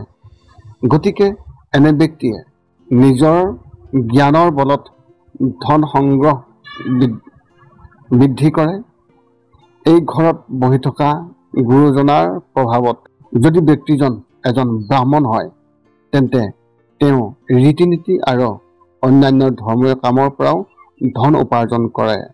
বৃহস্পতি গ্ৰহৰ দ্বিতীয় স্থানত উপস্থিত থকাৰ ফলত ইতিবাচক আৰু নেতিবাচক প্ৰভাৱৰ ওপৰত নিজৰ চিন্তা প্ৰকাশ কৰাৰ ক্ষেত্ৰত, ফলাফল আগবঢ়াৰ ক্ষেত্ৰত বৃহস্পতি গ্ৰহৰ বিশেষ অধিক জানিবলৈ আপুনি এই ভিডিঅ'টো শেষলৈ চাই থাকক। দ্বিতীয় স্থানত বৃহস্পতি গ্ৰহৰ ইতিবাচক প্ৰভাৱৰ যি তথ্য, সেই তথ্য আপুনি এতিয়া জানি লওক ক্ৰমান্বয়ে। বৃহস্পতিৰ উপস্থিতিৰ ফলত দ্বিতীয় স্থানত ধন আৰু ব্যক্তিগত সামগ্ৰীৰ ক্ষেত্ৰত সৌভাগ্যৱান হয়। আন কিছুমানে হয়তো তেওঁলোকক ঈৰ্ষা কৰিব পাৰে, যিহেতু তেওঁলোক ধন সম্পত্তি আৰু বিলাসিতাৰে সমৃদ্ধ। বাস্তৱবাদী আৰু কামুক সুখৰ প্ৰতি তেওঁলোকৰ আকাংক্ষাই হয়তো তেওঁলোকক নিজৰ ধন সম্পত্তি ৰাখিবলৈ বা সুদৃঢ় কৰিবলৈ কঠোৰ পৰিশ্ৰম কৰিবলৈ বাধ্য কৰিব পাৰে। তেওঁলোকৰ ইতিবাচক আত্মভাৱমূৰ্তি বা আত্মমূল্যবোধৰ আৱেগে তেওঁলোকৰ কৃতিত্ব অৰিহণা যোগাব পাৰে। যিহেতু বৃহস্পতি গ্ৰহই জীৱনৰ সকলো দিশত সম্প্ৰসাৰক প্ৰসাৰিত কৰে, গতিকে এই দেৱগুৰু বৃহস্পতিৰ অধীনত জন্মগ্ৰহণ কৰা ব্যক্তিসকলে ধন খৰচ কৰাৰ প্ৰৱণতা বেছি কৰিব পাৰে। আনকি বহু প্ৰয়োজনীয় নোহোৱা বস্তু বহুতো টকা খৰচ কৰিব পাৰে, কিন্তু ধন আৰু বিত্তীয় ক্ষেত্ৰত তেওঁলোকক উদাৰ বুলি ধৰা হয়। দ্বিতীয় স্থানত বৃহস্পতিৰ উপস্থিতিৰ ফলত সেই ব্যক্তিসকল অতি দানশীল, টকা পইচাৰ প্ৰতি বিশেষভাৱে আকৰ্ষিত হয়। এই প্ৰবাদত তেওঁলোকে বিশ্বাস কৰে। কেইবাটাও পৰিস্থিতিত এই ব্যক্তিসকলে কেৱল ধনী নহয়, বহু ধনী হোৱা দেখা যায়। যিসকল আৰু অধিক ধনী তেওঁলোকে হয়তো দ্বিতীয় স্থানত থকা বৃহস্পতি গ্ৰহৰ লগত মিলি যাবলৈ বহুতো চেষ্টাও কৰে এই ব্যক্তিসকল সমগ্ৰ স্বভাৱতে অভিজাত আনন্দৰ পোহৰ বিকিৰণ কৰে যাৰ ফলত তেওঁলোক সকলো শ্ৰেণী আৰু জনসাধাৰণৰ মাজত অতি জনপ্ৰিয় হৈ পৰে আৰু তেওঁলোকৰ অভিজাত শ্ৰেণীৰ কোনো ধন সম্পত্তি আৰু ইয়াৰ লগত জড়িত বিষয়বোৰত সীমাবদ্ধ নহয় তেওঁলোক স্বাভাৱিকভাৱে আশাবাদী ইতিবাচক শক্তি আৰু উৎসাহৰ শব্দেৰে নিজকে ঘেৰি ধৰে তদুপৰি ব্যৱসায়ৰ সময়ত আশাবাদী হয়তো সফলতাৰ পথত তেওঁলোকৰ আটাইতকৈ মূল্যৱান সামগ্ৰী হ'ব পাৰে দ্বিতীয় স্থানত থকা বৃহস্পতি গুৰুৰ নেতিবাচক প্ৰভাৱৰ বিষয়ে জানি লওক দ্বিতীয় স্থানত থকা বৃহস্পতিৰ উপস্থিতিয়ে তেওঁক আনন্দ আৰু সন্তুষ্টিৰ অনুভূতি দিয়ে কিছুমান বিশেষ পৰিস্থিতিত এই ব্যক্তিসকলে পাৰ্থিৱ সুখ আৰু বিলাসিতাত অতিমাত্ৰা মগ্ন হ'ব পাৰে বাস্তৱবাদী আৰাম আৰু বিলাসিতা উপভোগ কৰাৰ সময়ত তেওঁলোকে অতিমাত্ৰা ভোগ কৰিব পাৰে একেদৰে দ্বিতীয় ঘৰত থকা বৃহস্পতিৰ উপস্থিতিৰ ফলত সেই ব্যক্তিসকলে মিঠাই আৰু সুস্বাদু খাদ্যৰ অতিমাত্ৰা ভোজন কৰাৰ ক্ষেত্ৰত সাৱধান হ'ব লাগে কিয়নো ইয়াৰ ফলত ওজন বৃদ্ধি আৰু স্বাস্থ্যজনিত সমস্যাৰ সৃষ্টি হ'ব পাৰে যদি তেওঁলোকে নিজৰ ভোক নিয়ন্ত্ৰণ কৰিব পাৰে তেন্তে তেওঁলোকে বৃহস্পতি গুৰুক সীমিত কৰি নিজৰ সৌভাগ্য বৃদ্ধি কৰিবলৈ সক্ষম হ'ব পাৰে এই পৰামৰ্শ কেৱল প্ৰতীকী নহয় যিহেতু দ্বিতীয় স্থানত বৃহস্পতিৰ উপস্থিতিয়ে সেই ব্যক্তিসকলক ডায়েবেটিছৰ দৰে শ্ৰেণীৰ লগত জড়িত ৰোগসমূহ নিয়ন্ত্ৰণ কৰাত সহায় কৰিব পাৰে যদি আপোনাৰ দ্বিতীয় স্থানত থকা বৃহস্পতি গুৰুৰ নেতিবাচক দিশৰ পৰা সকাহ পাব বিচাৰে তেন্তে আপুনি ৰিমেডি ল'ব পাৰে দ্বিতীয় স্থানত বৃহস্পতিৰ নেতিবাচক প্ৰভাৱৰ পৰা মুক্তি পাবলৈ আপোনালোকে আপোনালোকৰ সৰ্বোত্তম প্ৰতিকাৰ প্ৰদান কৰিব পাৰে প্ৰতিকাৰ লাভ কৰিব পাৰিব দ্বিতীয় স্থানত বৃহস্পতি গুৰুৰ যি উপসংহাৰ সেই উপসংহাৰৰ বিষয়ে জানি লওক দ্বিতীয় স্থানত থকা বৃহস্পতিয়ে সেই ব্যক্তিসকলক বহু সমৃদ্ধি আৰু প্ৰচুৰতা প্ৰদান কৰে আৰু সেই ব্যক্তিসকল সকলো সময়তে আনন্দ উপভোগ কৰাই নহয় ভাল পাব আৰু শলাগ ল'ব তথাপিও এই সুবিধাসমূহৰ ওপৰত নিৰ্ভৰ কৰি সেই ব্যক্তিসকলেই বিকাশ কৰা উচিত নহয় সাংসাৰিক আনন্দত অতিমাত্ৰা ভোগ কৰাৰ লগতে অস্বাস্থ্যকৰ আহাৰ গ্ৰহণ কৰাৰ পৰা বিৰত থাকিব লাগিব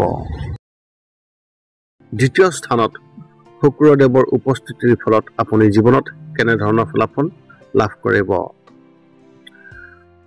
জ্যোতিষৰ মতে যদি আপোনাৰ ৰাশিফলৰ লগ্ন তালিকাৰ দ্বিতীয় স্থানত শুক্ৰদেৱৰ উপস্থিত থাকে তেন্তে সেই ব্যক্তিসকল আৰ্থিক অৱস্থা যথেষ্ট ভাল হয় এনে ব্যক্তিসকলে বহু ধন সম্পত্তি লাভ কৰে আৰু এনে ব্যক্তিসকলে নিজৰ পত্নীক যথেষ্টভাৱে সন্মান কৰে এনে ব্যক্তিৰ ভৱিষ্যত আৰু সুন্দৰ বস্তুৰ প্ৰতি অতি আকৰ্ষণ থাকে ইয়াৰ লগতে এই ব্যক্তিসকলৰ কণ্ঠ অতি মধুৰ হয় আৰু বুদ্ধিমানো হয় আৰু তেওঁলোকে নিজৰ কুলদেৱক অধিক গুৰুত্ব দিয়ে অনুসৰি জ্যোতিষৰ মতে আটাইকেইটা অৰ্থাৎ 12টা ঘৰতে শুক্ৰদেৱৰ প্ৰভাৱ বেলেগ বেলেগ মানুহে এই ৰাশিফলসমূহ শুক্ৰক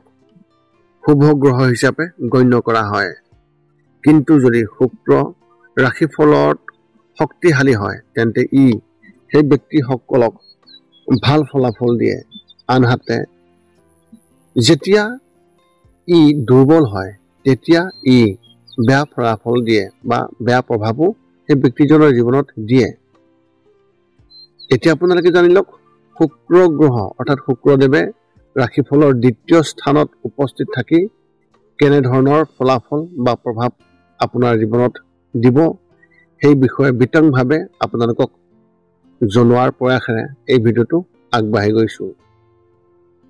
দ্বিতীয় স্থানত শুক্ৰ গ্ৰহৰ ভূমিকা জ্যোতিষৰ মতে ৰাশিফলৰ 12টা ঘৰৰ ভিতৰত দ্বিতীয় গ্ৰহক পৰিয়ালৰ আৰু ধনৰ ঘৰ বুলি জনা যায়। এই ঘৰটোৱে ধনৰ লগত জড়িত সকলো কাম কাজক বুজায়, যিটো সেই ব্যক্তিজনৰ দৈনন্দিন জীৱনৰ লগত প্ৰত্যক্ষভাৱে জড়িত। ৰাশিফলৰ এই দ্বিতীয় ঘৰটোৱে পৰিয়াল, মুখ, সোঁচকু, বাক্য, খাদ্য, ধন সম্পত্তি বা আৰ্থিক আৰু আশাবাদী দৃষ্টিভংগী এই সকলোকে বিশেষভাৱে প্ৰতিনিধিত্ব কৰে। ইয়াৰ লগতে ই গ্ৰহণযোগ্যতা, শিক্ষণ, খাদ্য পানীয়, চলনশীল সম্পত্তি, চিঠি আৰু নথি পত্ৰকো বিশেষভাৱে প্ৰতিনিধিত্ব কৰে। দ্বিতীয় স্থানত থকা শুক্ৰ গ্ৰহই ৰাশি আৰু নক্ষত্ৰ অনুসৰি বিশেষভাৱে প্ৰভাৱ পেলায় আৰু সেই অনুসৰি দ্বিতীয় স্থানত থকা শুক্ৰ গ্ৰহই সেই ব্যক্তিসকলক কৰ্কট, বৃশ্চিক আৰু মীন ৰাশিত অতি আনন্দময় আৰু আশাবাদী ফলাফল দিয়ে। এনে ক্ষেত্ৰত সেই ব্যক্তিসকলৰ সৃষ্টিশীল ধাৰণা থাকে, লগতে এক কঠিন আৰু দৃঢ় মানসিকতাও থাকে আৰু তেওঁলোকে ইয়াক অতি ভালদৰে ব্যৱহাৰ কৰে। এনে ব্যক্তিসকলে পৰিয়াল, সমাজ আৰু ঘনিষ্ঠ আত্মীয়ৰ লগতো সম্পৰ্ক বজাই ৰাখে। এই ক্ষেত্ৰত সেই ব্যক্তিসকলে সৌভাগ্যৱান হোৱাৰ বাবে জীৱনত অপৰিসীম ধন সম্পত্তি লাভ কৰে, যিয়ে তেওঁলোকক বিলাসী জীৱন যাপন কৰাত অতি সহায় কৰে। শুক্ৰ গ্ৰহৰ ইতিবাচক ফলাফলৰ ক্ষেত্ৰত জ্যোতিষত ৰাশিফলৰ দ্বিতীয় গৃহক ধন, স্থান বা পৰিয়ালৰ ঘৰ বুলি জনা যায়। ই অৰ্থনৈতিক সমৃদ্ধি, উত্তৰাধিকাৰ আৰু স্থাৱৰ সম্পত্তি, পৰিয়াল, কথিত ভাষা, বংশ, ধন সংগ্ৰহ, ৰত্ন, লাভ লোকচান, ইচ্ছা আৰু উত্তৰাধিকাৰৰ জৰিয়তে আহৰণ কৰা সম্পত্তি আদিৰ ক্ষেত্ৰৰ সৈতে জড়িত। ৰাশিফলৰ দ্বিতীয় স্থানত শুক্ৰদেৱৰ উপস্থিতিয়ে সেই ব্যক্তিজনৰ অৰ্থনৈতিক আৰু বৃত্তীয় দিশ, বস্তুগত আৰাম আৰু আনন্দৰ প্ৰতি থকা মনোভাৱ, বিশেষ গুণ আৰু জীৱনৰ প্ৰতি থকা চিন্তা আৰু আচৰণত বিশেষভাৱে প্ৰভাৱ পেলায়। জ্যোতিষৰ হিচাপ অনুসৰি ৰাশিফলৰ দ্বিতীয় স্থানত থকা শুক্ৰদেৱে সেই ব্যক্তিসকলৰ বাবে অতি উপযোগী হ'ব পাৰে বা উপকাৰী হ'ব পাৰে। এনে লোকসকলে জীৱনৰ সকলো বস্তুগত আৰাম উপভোগ কৰে। ইয়াৰ লগে লগে শুক্ৰ গ্ৰহৰ অনুকূল প্ৰভাৱত থকা সেই ব্যক্তিসকলে সকলো সাধন কৰে, যিটো লাভ কৰিবলৈ ব্যক্তিজনৰ প্ৰবল ইচ্ছা থাকে। দ্বিতীয় স্থানত থকা শুক্ৰদেৱৰ প্ৰভাৱৰ বাবে এজন ব্যক্তিয়ে অৰ্থাৎ যিজন ব্যক্তিৰ এনে সংযোগ থাকে, তেওঁ আৰামদায়ক জীৱন লাভ কৰিবলৈ অনুপ্ৰাণিত হয়, যাৰ বাবে সেই ব্যক্তিজন অভিলাষী হৈ পৰে। শুক্ৰদেৱৰ ইতিবাচক প্ৰভাৱত এই ব্যক্তিসকলে নিজৰ সপোন বাস্তৱায়িত কৰিবলৈ কঠোৰ পৰিশ্ৰম কৰে। ৰাশিফলৰ দ্বিতীয় স্থানত শুক্ৰ গ্ৰহৰ প্ৰভাৱৰ বাবে সেই ব্যক্তিজনৰ শিল্প, সংগীত আৰু সৌন্দৰ্যৰ লগত জড়িত কামত খৰচ কৰাৰ প্ৰৱণতা থাকে। এনে ব্যক্তিসকলে বিলাসী, সুসজ্জিত, সমৃদ্ধিশালী আৰু আৰামদায়ক ঘৰত থাকি ভাল পায়। এই ব্যক্তিসকলে নিজৰ জীৱনৰ আৰাম আৰু চখৰ বাবে ধন খৰচ কৰি ভাল পাব আৰু তেওঁলোকে সদায় সাধাৰণ জীৱন যাপন কৰে আৰু উচ্চ চিন্তাধাৰা কৰে। এই ঘৰত থকা শুক্ৰ গ্ৰহৰ অৱস্থানে সেই ব্যক্তিজনক অতি প্ৰভাৱশালী আৰু ধনী কৰি তোলাত বিশেষভাৱে ভূমিকা পালন কৰে। এনে ব্যক্তিসকলে শিল্পৰ ক্ষেত্ৰখনৰ প্ৰতি অধিক আগ্ৰহী আৰু তেওঁলোকে নিজৰ প্ৰতিভাক আৰু উন্নত কৰাৰ লগতে জীৱনত উচ্চ পদবী লাভ কৰিবলৈ চেষ্টা কৰি থাকে। এই ব্যক্তিসকলৰ বিশেষ প্ৰতিভাই তেওঁলোকক আৰ্থিকভাৱে লাভৱান হোৱাত সহায় কৰিব পাৰে। এনে ব্যক্তিসকলৰ প্ৰতিভাৰ ভিত্তিত নাম, ধন আৰু সমৃদ্ধি অৰ্জন কৰাত সক্ষমতা লাভ কৰে আৰু সক্ষমতাও থাকে। ৰাশিফলৰ দ্বিতীয় স্থানত শুক্ৰদেৱৰ নেতিবাচকৰ প্ৰভাৱ বৈদিক জ্যোতিষৰ যি জ্ঞান, এই জ্ঞান অনুসৰি শুক্ৰদেৱৰ এই অৱস্থানত যদিও ইতিবাচক প্ৰভাৱ দিয়া গ্ৰহ, কিন্তু যিকোনো বিপৰীত বা অশুভ গ্ৰহৰ প্ৰভাৱৰ বাবে বা যিকোনো প্ৰতিকূল পৰিস্থিতিত ই বিৰূপ প্ৰভাৱো দিব পাৰে। যদি ৰাশিফলৰ দ্বিতীয় স্থানত অৱস্থিত শুক্ৰই বিৰূপ প্ৰভাৱ পেলাইছে, তেন্তে এনে ব্যক্তি অতি ব্যয়বহুল প্ৰবৃত্তিৰ আৰু বহু সময়ত এনে ব্যক্তিয়ে সেইবোৰ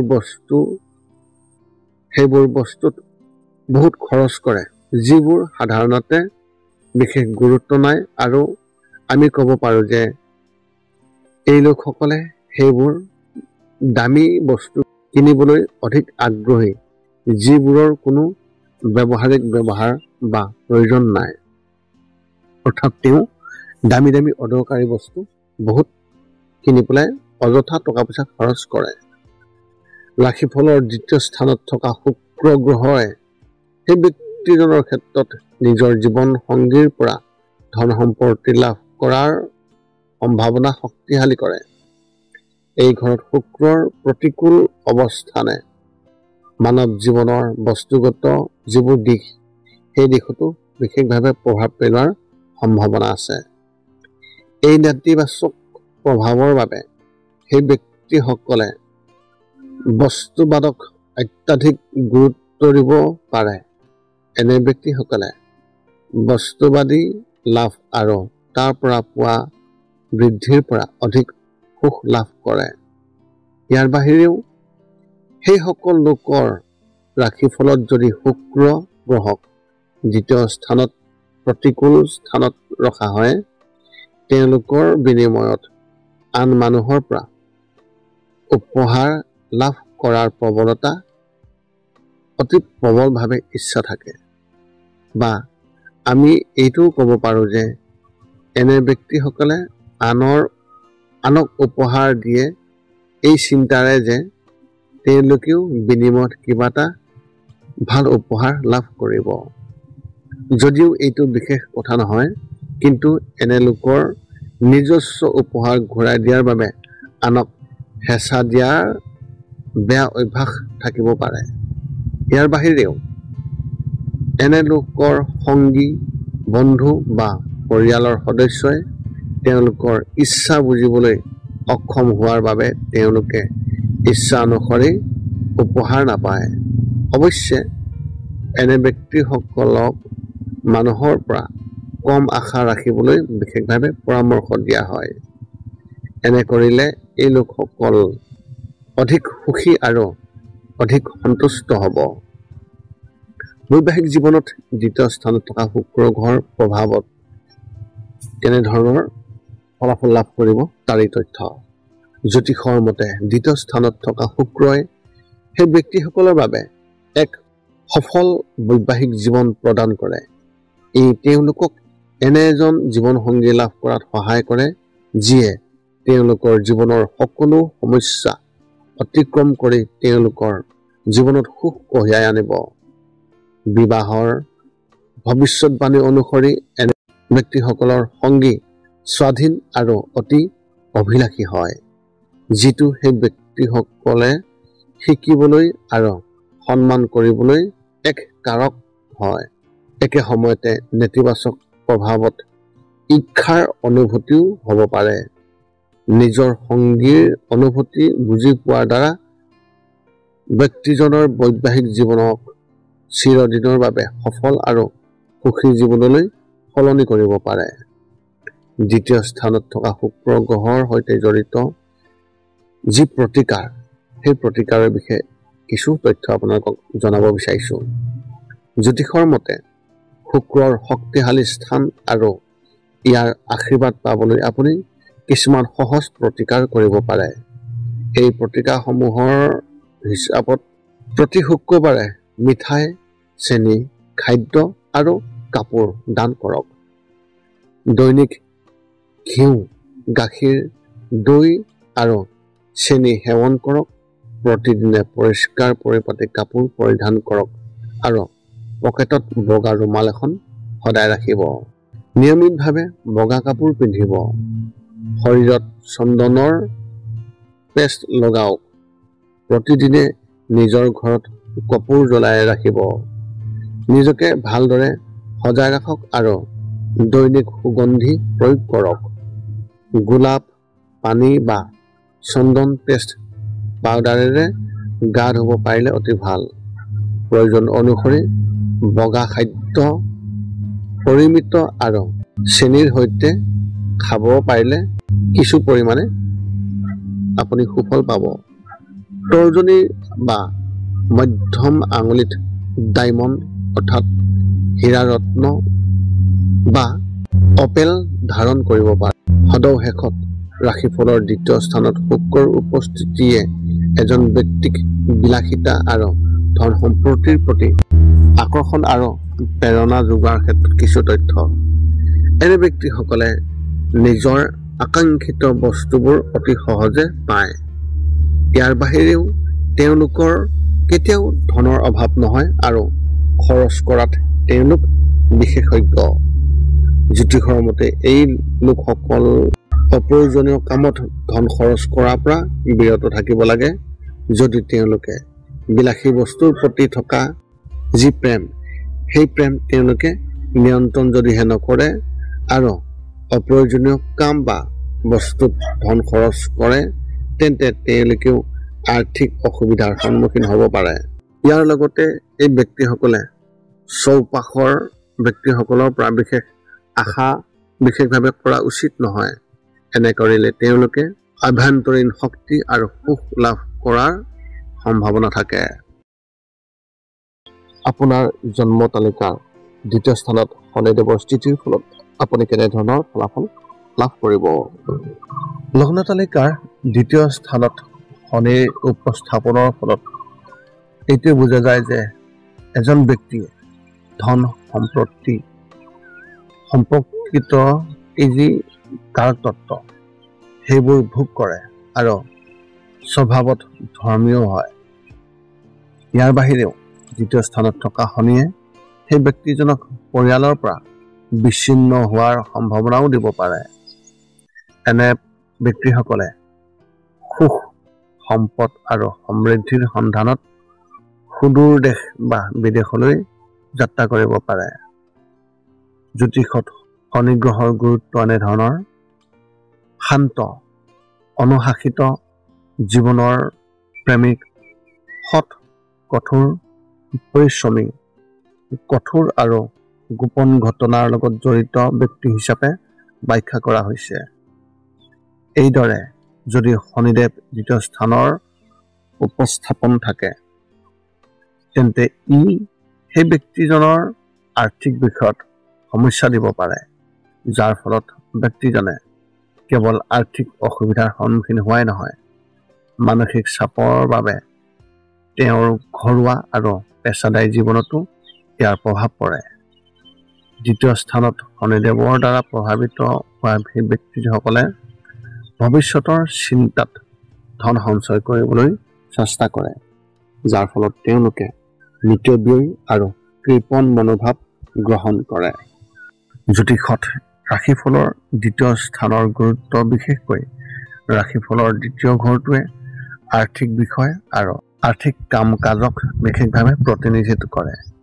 এইটো ৰাশিফলৰ এক অতি গুৰুত্বপূৰ্ণ ক্ষেত্ৰ বুলিও কোৱা হয়, কাৰণ ধনেই একমাত্ৰ মানুহৰ সকলো প্ৰয়োজন পূৰণ কৰা আৰু লগতে তেওঁক এটা মান্য আৰু আৰামদায়ক জীৱন যাপন কৰাত অতি সহায় কৰে। এতিয়া যদি আমি আপোনালোকৰ ৰাশিফলৰ দ্বিতীয় স্থানৰ ভূমিকাৰ কথা কওঁ, তেন্তে ইয়াক এক অশুভ গ্ৰহ হিচাপে গণ্য কৰা হয়, যাক অতি কঠিন আৰু অনুশাসনবাদী বুলিও ক'ব পাৰে। শনি গ্ৰহক অতি ন্যায়পৰায়ণ আৰু নীতি নিৰ্ধাৰিত গ্ৰহ বুলিও গণ্য কৰা হয়। এইদৰে এজন ব্যক্তিয়ে যদি ভাল আৰু সৎ কাম কৰে, তেন্তে শনি গ্ৰহটোৱে তেওঁক ইতিবাচক ফল দিব, আৰু যদি সেই ব্যক্তিজনে অন্যায় বা বেয়া কাম কৰে, তেন্তে শনি গ্ৰহৰ পৰা শাস্তি পাব। ইয়াৰ বাহিৰেও জ্যোতিষত শনিক শান্ত, কঠোৰ আৰু গোপনীয় বুলি গণ্য কৰা হয়। গতিকে শনি গ্ৰহটোক যেতিয়া ৰাশিফলৰ দ্বিতীয় স্থানত উপস্থিত থকা দেখা যায়, তেতিয়া এই ঘৰত থকা যিবোৰ প্ৰভাৱ, সেই প্ৰভাৱবোৰতো ইয়াৰ প্ৰত্যক্ষ প্ৰভাৱ পৰে। এই ঘৰত শনিৰ দ্বাৰা প্ৰভাৱিত ব্যক্তিসকলে আৰ্থিক বিষয়ৰ সৈতে জড়িত সমস্যাৰ সন্মুখীন হ'ব পাৰে। আৰ্থিক অৱস্থাৰ ওপৰত যেনেকৈ ইয়াৰ প্ৰভাৱ দেখা যায়, ঠিক তেনেদৰে শনিক যদি দ্বিতীয় স্থানত উপস্থিত থকা দেখা যায়, তেন্তে ই সেই ব্যক্তিসকলৰ ব্যক্তিগত আৰু পেছাদাৰী জীৱনত কিছু সমস্যাৰ সৃষ্টি কৰিব পাৰে। দ্বিতীয় স্থানত থকা শনি আৰু নক্ষত্ৰৰ ওপৰত যি প্ৰভাৱ, সেই প্ৰভাৱত জ্যোতিষৰ মতে মেষ, বৃষ, তুলা আৰু ধনু ৰাশিত শনি শাসিত শনি ৰাশিৰ দ্বিতীয় স্থানত থকা এই ব্যক্তিসকলৰ প্ৰেমৰ সম্পৰ্কত বহু ভুৱা আশাৰ সন্মুখীন হোৱাৰ সম্ভাৱনা থাকে। এনে ব্যক্তিসকলে তেওঁলোকৰ মানসিকতা আৰু আশাৰ লগত মিল থকা সংগী বিচাৰিবলৈ চেষ্টা কৰে। কেতিয়াবা কঠিন হ'ব পাৰে আৰু সম্পৰ্কটো একপক্ষীয় অনুভৱ হ'ব পাৰে। দ্বিতীয় ঘৰত শনিদেৱৰ উপস্থাপনৰ ফলত ইয়াৰ প্ৰভাৱ থকা ব্যক্তিসকলৰ জীৱিকা আৰু এনে ব্যক্তিসকলে যিকোনো পৰিৱেশ আৰু পৰিস্থিতিৰ লগত সহজেই খাপ খাব পাৰে। এই ক্ষেত্ৰত শনিদেৱৰ যি প্ৰভাৱ, সেই প্ৰভাৱে সেই ব্যক্তিসকলক কঠোৰ পৰিশ্ৰমীৰ লোকক সন্মান কৰে, কাৰণ এনে ব্যক্তিসকলে আগবাঢ়ি যাব বিচাৰে আৰু সফলতা লাভ কৰিব বিচাৰে। লগতে সেই ব্যক্তিসকলৰ সপোন পূৰণ আৰু সেই সপোন পূৰণৰ উদ্যম আৰু আৱেগ ইয়াতে সৃষ্টি হয়। ইয়াৰ বাহিৰেও এনে ব্যক্তিসকলৰ নিজৰ জীৱনত অত্যন্ত নিষ্ঠা আৰু আৱেগিকতা লাভ কৰে। দ্বিতীয় স্থানত শনিদেৱৰ উপস্থিতিৰ ফলত সেই ব্যক্তিসকলৰ বৈবাহিক জীৱনত বহু সমস্যা কঢ়িয়াই আনিব পাৰে, আৰু জ্যোতিষৰ পৰামৰ্শ অনুসৰি এনে ব্যক্তিসকলে সেই ব্যক্তিসকলৰ নিজৰ পত্নী বা স্বামীৰ সংগীৰ দৃষ্টিভংগী বুজিব লাগিব। উচ্চ আৰু নিম্ন ৰাশিৰ ওপৰত দ্বিতীয় স্থানত থকা শনিয়ে বৈদিক জ্যোতিষৰ মতে তুলা ৰাশিত দ্বিতীয় স্থানত শনি গ্ৰহৰ দ্বাৰা যদিহে প্ৰভাৱিত হয়, তেন্তে সেই ব্যক্তিসকলৰ নিজৰ জীৱনৰ প্ৰতি অতি গুৰুত্বৰ, তেওঁলোকৰ জীৱনটোৱেই তেওঁলোকৰ কেন্দ্ৰবিন্দু। এনে ব্যক্তিসকলে যদি নিজৰ জীৱনত কিবা এটা সাধনা কৰিব বিচাৰে, তেন্তে তেওঁলোকে জীৱনৰ এটা লক্ষ্য নিৰ্ধাৰণ কৰিব পাৰে। অৱশ্যেই ইয়াৰ বাবে সময় লাগিব পাৰে, কিন্তু শেষত সেইটো লাভ কৰাৰ সম্ভাৱনা আছে।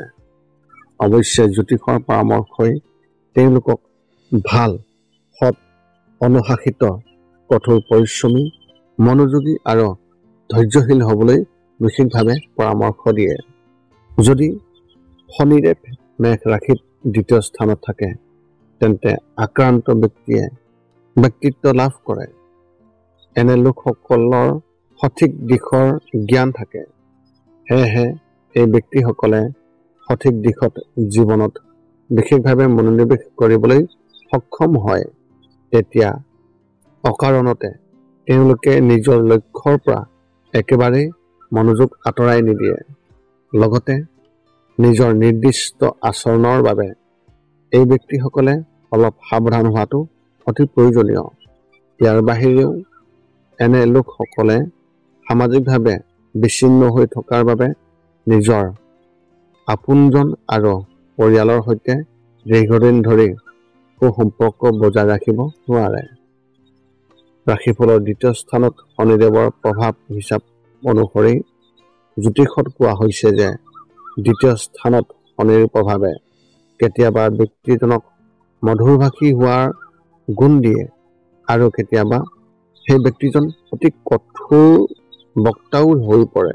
ইয়াৰ সমান্তৰালকৈ তেনে ব্যক্তিসকলে হয়তো পৰিয়ালৰ পৰা আঁতৰত থাকিবলগীয়া হয়। ইয়াৰ বাহিৰেও আপুনি কেৱল দূৰৈ ঠাইলৈ গৈ নহয়, বিদেশলৈ গৈও নিজৰ ইচ্ছা পূৰণ কৰাৰ সুযোগ লাভ কৰিব পাৰে আৰু সুফল লাভ কৰিব পাৰে।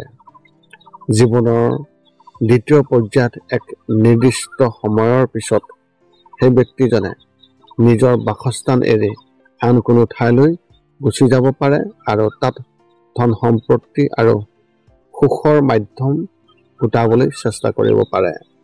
ফলত আপোনাৰ নিজৰ দেশ আৰু জন্মস্থানতকৈ জন্মস্থান বা বিদেশৰ পৰা আঁতৰি অধিক আগবাঢ়ি যাব পাৰে। ইয়াৰ উপৰিও এই ব্যক্তিসকলেও ৰজাৰ কৃপা বা উপকাৰ লাভ কৰিব পাৰে। এনে ব্যক্তিসকল সঞ্চয়ী, বুদ্ধিমান আৰু দূৰদৰ্শী। ইয়াৰ পিছতো যদি আপুনি ধন সংগ্ৰহৰ ক্ষেত্ৰত কোনো সমস্যাৰ সন্মুখীন হৈছে, তেন্তে আপুনি ধন বিনিয়োগ কৰি বা ধনৰ সদ্ব্যৱহাৰ কৰি আপোনাৰ সম্পৰ্ক বৃদ্ধি কৰাৰ চেষ্টা কৰা উচিত। ইয়াৰ বাহিৰেও দ্বিতীয় স্থানত শনিদেৱৰ প্ৰভাৱৰ বাবে সেই ব্যক্তিসকলৰ বাবেও দুবাৰ বিবাহৰ পৰিস্থিতিৰ সৃষ্টি হ'ব পাৰে। এনে ব্যক্তিসকল কেৱল মধুৰ বাক্যই নহয়, শত্ৰুৰ প্ৰতিও কোনো ভয় নাথাকিব। আপুনিও ন্যায়পৰায়ণ হ'ব। জ্যোতিষৰ মতে শনিৰ অশুভ প্ৰভাৱৰ পৰা হাত সাৰিবলৈ সেই ব্যক্তিসকলে ইয়াৰ লগত ইয়াৰ লগতে সৎকৰ্ম আৰু নৈতিক আচৰণৰ অনুসৰণ কৰিব লাগে। সম্পৰ্ক সৎ হ'ব লাগে আৰু সাধু সন্তৰ প্ৰতি সদিচ্ছা থাকিব লাগে। লোভী বা কঠোৰ শব্দ কাকো ক'বলৈ আপুনি চেষ্টা নকৰিব। ৰাশিফলৰ দ্বিতীয় স্থানত শনিদেৱৰ প্ৰভাৱত ইয়াৰ ইতিবাচক ফলাফলৰ বিষয়ে জানি লওক। ৰাশিফলৰ দ্বিতীয় স্থানত শনিদেৱৰ উপস্থিতিৰ ফলত সেই ব্যক্তিজনৰ জীৱনত কিছুমান বেয়া পৰিস্থিতি আহিব পাৰে বা তেনে ক্ষেত্ৰত সেই ব্যক্তিসকলে অতি কম সম্পদৰ ক্ষেত্ৰতো জীয়াই থকাৰ পথ গ্ৰহণ কৰিব পাৰে। শনিৰ প্ৰভাৱৰ বাবে এই ব্যক্তিসকলৰ আৰ্থিক অৱস্থাই হয়তো তেওঁলোকক মহান জীৱিকা আৰু দূৰদৰ্শী হ'বলৈ বাধ্য কৰিব পাৰে। এনে ব্যক্তিসকলে হয়তো প্ৰায় শূন্যৰ আৰ্থিক অৱস্থাৰে জীৱন আৰম্ভ কৰিব পাৰে, কিন্তু পিছলৈ তেওঁলোক বৃহৎ উচ্চতা আৰু সফলতা লাভ কৰাৰ অধিকাৰী হৈ পৰে। জ্যোতিষত শনিক অতি চতুৰ আৰু লেহেমীয়া গতিশীল ক্ষতিকাৰক গ্ৰহ বুলি গণ্য কৰা হয়। কঠোৰ পৰিশ্ৰম, গুৰুত্বৰ দৃষ্টিভংগী আৰু লেহেমীয়া কিন্তু স্থিৰ পদক্ষেপক কোনো সন্মান কৰে। বৈদিক জ্যোতিষত দ্বিতীয় স্থানত শনিদেৱৰ প্ৰভাৱৰ ফলত এই ব্যক্তিসকলে নিজৰ নিষ্ঠাৰ দ্বাৰা নিজৰ ভৱিষ্যতৰ চিন নিশ্চিত কৰিব পাৰে। এই থলুৱা ব্যক্তিসকলে নিজৰ লগতে আনৰ লগত সঠিক আচৰণ কৰিব পাৰে আৰু জীৱনৰ সৰু সৰু যিবোৰ কথা, এই কথাবোৰো উপভোগ কৰিব পাৰে। দ্বিতীয় স্থানত শনিদেৱৰ নেতিবাচক প্ৰভাৱৰ বিষয়ে জানি লওক। বৈদিক জ্যোতিষত হিচাপ অনুসৰি ৰাশিফলৰ দ্বিতীয় স্থানত শনিৰ উপস্থিতিৰ অৰ্থ এইটোৱে যে সেই ব্যক্তিসকলে ঘৰ, গাড়ী আদি বস্তুগত আৰাম আৰু বিলাসিতাৰ এই সামগ্ৰীসমূহ কোনো কাৰণত কিনিব নোৱাৰা কাৰণ শনি দ্বিতীয় স্থানত থকা এই ব্যক্তিসকলৰ ওপৰত পশ্চাৎপদ বিশেষভাৱে প্ৰভাৱ পৰিব পাৰে। শনিৰ এই দ্বিতীয় স্থানৰ উপস্থিতিৰ বিৰূপ প্ৰভাৱৰ বাবে এই ব্যক্তিসকলে নিজৰ ধন আৰু আৰ্থিক বিষয়ত বিনিয়োগ কৰাৰ সময়ত অত্যন্ত সাৱধান হ'ব লাগিব। আচলতে এই ঘৰত শনিৰ বিৰূপ প্ৰভাৱৰ দ্বাৰা প্ৰভাৱিত হোৱা ব্যক্তিসকলে হয়তো ধন বা লোভৰ বস্তু পচন্দ কৰিব পাৰে। এনে ব্যক্তিসকলে লোভৰ অধীনত ধনৰ লগত জড়িত বিপদত আশংকা কৰিব পাৰে। এই ব্যক্তিসকলে সেই ব্যক্তিসকলৰ বাবে নিৰাপদ হৈ থকাটো অতি ভাল হ'লেও নিৰাপদ হোৱাৰ প্ৰতি অত্যাধিক আকৃষ্ট হোৱাটো উপযুক্ত নহয়, অন্যথা ই তেওঁলোকৰ বৃদ্ধিত বিশেষভাৱে প্ৰভাৱ পেলাব পাৰে। লগতে এই ব্যক্তিসকলে ৰিস্ক লোৱাটো এৰাই চলাটো অতি প্ৰয়োজন, কিন্তু একে সময়তে সুবিধাজনক ৰূপৰ পৰা সম্পূৰ্ণৰূপে আঁতৰি যোৱা প্ৰয়োজন নাই। জ্যোতিষৰ মতে এই শনি গ্ৰহটোক দোষী আৰু গুৰুত্বৰ ব্যক্তিত্বৰ জন্ম দিয়াৰ বাবে দায়ী বুলি গণ্য কৰা হয়। একেদৰে দ্বিতীয় স্থানত শনিৰ দ্বাৰা প্ৰভাৱিত ব্যক্তিসকল ভৱিষ্যতৰ প্ৰতি অধিক চিন্তিত হয়, যাৰ বাবে তেওঁলোকে ধন সঞ্চয় কৰি ভৱিষ্যত সুৰক্ষিত কৰাৰ বাবে বৰ্তমানৰ প্ৰয়োজনীয়তাক আওকাণ কৰিব পাৰে।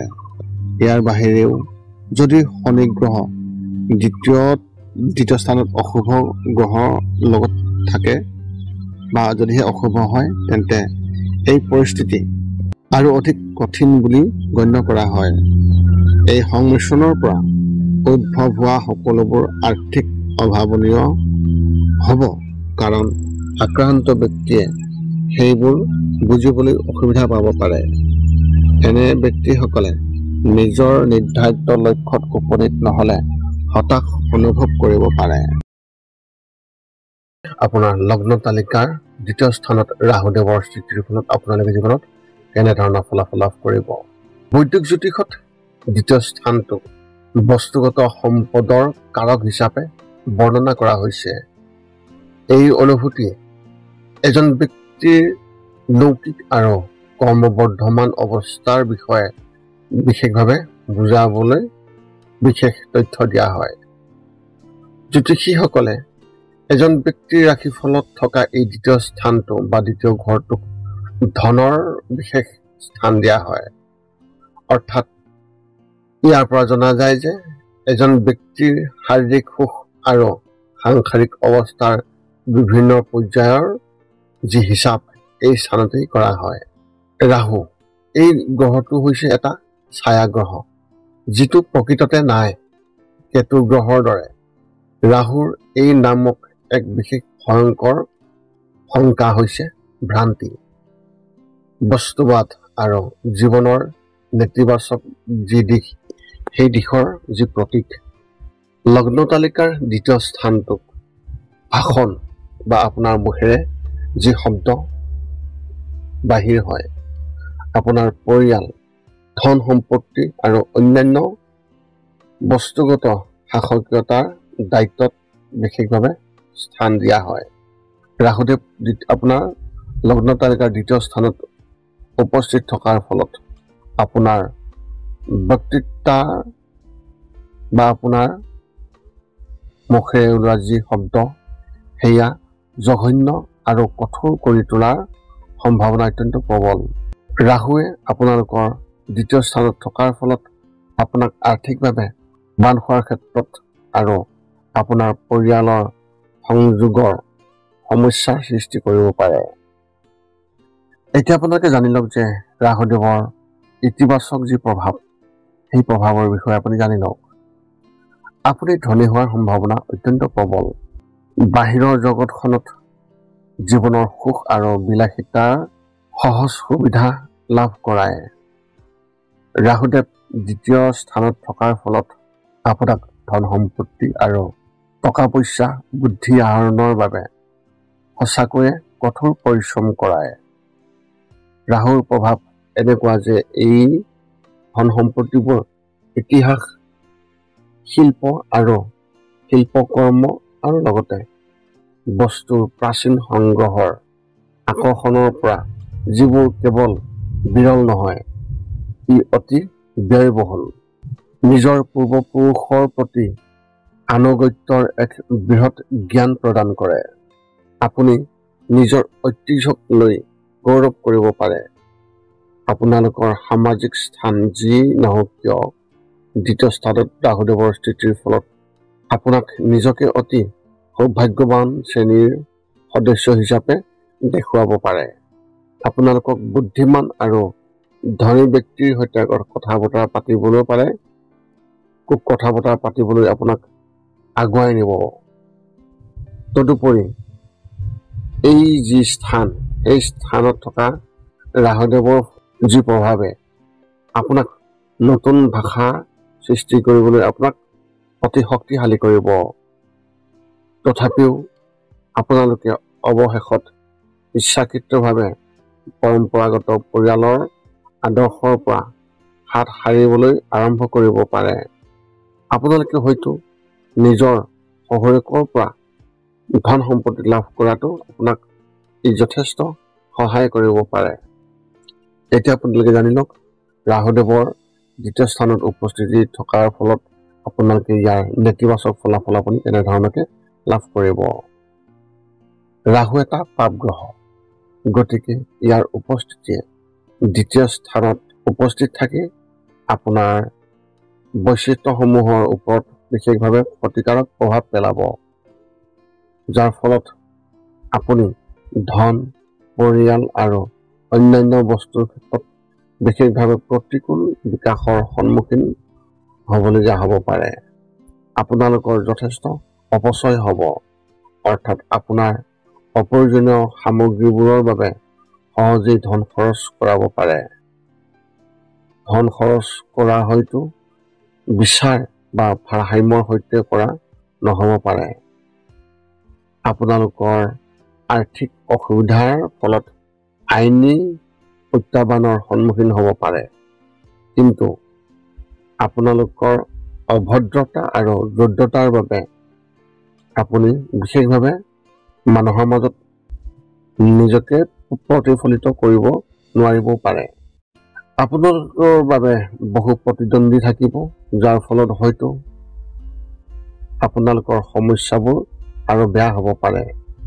তদুপৰি অসুস্থ যদিহে আপুনি হয়, তেনেহ'লে এই দ্বিতীয় স্থানত থকা ৰাহুৰ প্ৰভাৱত আপুনি বিশেষ সমস্যাৰ সন্মুখীনো হ'ব পাৰে। বাক্যৰ সমস্যা, পৰিয়ালৰ বিচ্ছেদ, আৰ্থিক অসুবিধা, অসুখ আৰু অন্যান্য অৱস্থাৰ সন্মুখীন হ'ব পাৰে। তদুপৰি দ্বিতীয় স্থানত থকা ৰাহুৰ উপস্থিতিৰ ফলতেই হয়তো আপোনাৰ ফবিয়া, বিভিন্ন উদ্বেগ আৰু আত্মহত্যাৰ চিন্তাৰ সূচক বা চিন্তাৰ আপোনাৰ মনত উৎপত্তি কৰিব পাৰে। লগতে কলেৰা, ডিজেষ্ট্ৰি, কোষ্ঠকাঠিন্য, ছালৰ সমস্যা আৰু জৰায়ুৰ বৃদ্ধিৰ জৰিয়তে জৰায়ুৰ বৃদ্ধি আদিৰ দৰে পৰিস্থিতিৰ সন্মুখীন হ'বলগীয়া হ'ব পাৰে। দ্বিতীয় স্থানত থকা ৰাহুৰ প্ৰভাৱত কিছুমান গুৰুতৰ পৰিস্থিতিত হত্যা আৰু চুৰিৰ দৰে অপৰাধ সংঘটিত কৰিব পাৰে আৰু আনকি কাৰাদণ্ডও আপুনি লাভ কৰিব পাৰে। দ্বিতীয় স্থানত থকা ৰাহুৰ যি নকাৰাত্মক প্ৰভাৱ, এই প্ৰভাৱৰ ফলত অসৎ ব্যক্তিসকলৰ সৈতে আপোনাৰ প্ৰতিনিধিত্ব হ'ব পাৰে, যিসকলে আনন্দ বিচাৰে, যিসকলে ড্ৰাগছ আদি মাদক দ্ৰব্যৰ সংগ আপোনাক দিব পাৰে আৰু অন্যান্য ধৰণৰ অসৎ আৰু অনৈতিক আচৰণ আপোনাৰ মনত বা আপোনাৰ স্বভাৱত সৃষ্টি কৰাব পাৰে। দ্বিতীয় স্থানত থকা ৰাহুৰ ফলত ইয়াৰ যি উপসংহাৰ, সেই বিষয়ে আপুনি জানি লওক। ৰাহু এক পাপ গ্ৰহ, দ্বিতীয় স্থানত থকাৰ ফলত যি আপোনাৰ ধন, পৰিয়াল আৰু বাক্যত নিয়ন্ত্ৰণৰ ক্ষেত্ৰত আপুনি যথেষ্ট সজাগ হ'ব লাগিব। আপোনালোকৰ আৰ্থিক সমৃদ্ধিৰ অৱস্থাত আপুনি নাথাকিবও পাৰে, যাৰ বাবে আপুনি অত্যন্ত সচেতন হওক। ৰাহু অৱশ্যে এটা কুপ্ৰভাৱ দিয়া যি গ্ৰহ, সেয়েহে আপুনি আপোনালোকৰ জীৱনত নেতিবাচক প্ৰভাৱ যদি পৰে তাৰ পৰা আপুনি বাচিবলৈ সংযমী হ'ব লাগিব। গতিকে যিসকল ব্যক্তিৰ দ্বিতীয় স্থানত ৰাহুদেৱৰ উপস্থিতি থাকে তেওঁলোকে নিজৰ শক্তিৰ ওপৰত নিয়ন্ত্ৰণ ৰাখিব লাগিব আৰু দুৰ্বলতাৰ প্ৰতি মুক্তি পোৱাটো অতি গুৰুত্বপূৰ্ণ। সেইবাবে আপুনি অত্যন্ত সজাগ হওক। আপুনি ইয়াৰ বাবে এক ৰাহু যন্ত্ৰ ব্যৱহাৰ কৰিব পাৰে আৰু ৰাহুদেৱৰ যি প্ৰতিকাৰ সেই প্ৰতিকাৰ আপুনি অৱলম্বন কৰিলে আপুনি ইয়াৰ পৰা আপুনি যথেষ্ট সুফল আৰু জীৱনত বিশেষ আনন্দ আপুনি লাভ কৰিব। যদি ই উদ্বেগপ্ৰণোদিত ফলাফল আপুনি লাভ কৰিব পাৰিব যদিহে আপুনি সজাগ হয়। আপোনাৰ জন্মলগ্ন তালিকাৰ দ্বিতীয় স্থানত কেতুদেৱৰ উপস্থিতিৰ ফলত আপোনালোকে কেনেধৰণৰ ফলাফল লাভ কৰিব। জ্যোতিষৰ হিচাপত যদি আপোনাৰ ৰাশিফলৰ দ্বিতীয় স্থানত কেতু গ্ৰহৰ উপস্থিতি হয় বা থাকে, তেন্তে সেই ব্যক্তিজনে পূৰ্বপুৰুষৰ সম্পত্তিৰ সুখ লাভ কৰিব। এনে ব্যক্তিসকলে জীৱনত বহুতো ভ্ৰমণ কৰিব পাৰিব আৰু তেওঁলোকেও বহুত লাভান্বিত হ'ব পাৰে। যদি দ্বিতীয় ঘৰত কেতুদেৱৰ অশুভ হয় তেন্তে সেই ব্যক্তিজনে বিভিন্ন ঠাইলৈ বিচৰণ কৰিবলগীয়া হয়। এই কেতু গ্ৰহটোৱে ৰাশিফলৰ আটাইকেইটা অৰ্থাৎ 12টা ঘৰতে বিভিন্ন ধৰণে বিশেষভাৱে প্ৰভাৱ পেলায়। এই প্ৰভাৱৰ ফল সেই ব্যক্তিজনে পোনপটীয়াকৈ নিজৰ জীৱনত দেখিব পাৰে। জ্যোতিষত কেতু এটা নিষ্ঠুৰ গ্ৰহ বুলি জনা যায়, অৰ্থাৎ ই এক পাপ গ্ৰহ। কিন্তু যদি কেতু ৰাশিফলত শক্তিশালী হয় তেন্তে সেই ব্যক্তিসকলে ইয়াৰ পৰা খুবেই ভাল ফলাফল পায়। আনহাতে যদি আক্ৰান্ত হয় তেন্তে ই অশুভ ফলাফল দিয়ে। কেতু গ্ৰহই দ্বিতীয় ঘৰত কেনে প্ৰভাৱ পেলায় সেই বিষয়ে বিতংভাৱে আমি এতিয়া এই ভিডিঅ'টোৰ জৰিয়তে জানোৱা হওক। দ্বিতীয় গ্ৰহত কেতুদেৱৰ উপস্থিতি ইয়াৰ তাৎপৰ্য হিচাপে জ্যোতিষত কেতু গ্ৰহক অশুভ গ্ৰহ বুলি গণ্য কৰা হয়।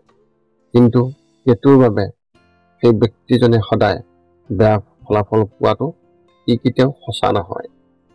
সেই ব্যক্তিজনে কেতু গ্ৰহৰ জৰিয়তে অশুভ ফলো লাভ কৰে।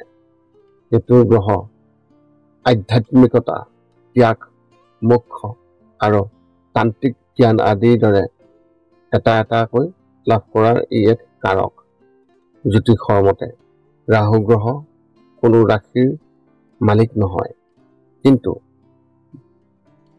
ধনু ৰাহুৰ নিম্ন ৰাশি আৰু কেতু উচ্চ ৰাশি। আনহাতে মিথুনত কেতু নিম্ন ৰাশি হয় আৰু ৰাহু উচ্চ ৰাশি হয়। 27টা নক্ষত্ৰৰ ভিতৰত কেতু গ্ৰহ অশ্বিনী, মঘা আৰু মূলা নক্ষত্ৰৰ প্ৰভু বুলি বিশেষভাৱে জনা যায়। শাস্ত্ৰমতে কেতু গ্ৰহ স্বৰভানু অসুৰৰ ধৰ হোৱাৰ হিচাপে ইয়াৰ মূল ৰাহু গ্ৰহ বুলি গণ্য কৰা হয়।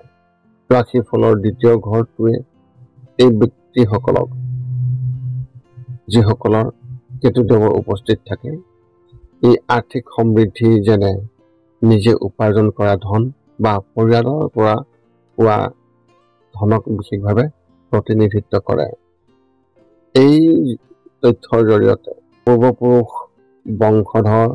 বংশগত গুৰুত্বপূৰ্ণ বস্তু বা ব্যক্তি আদিৰ বিষয়ে জ্ঞান লাভ কৰিব পাৰে।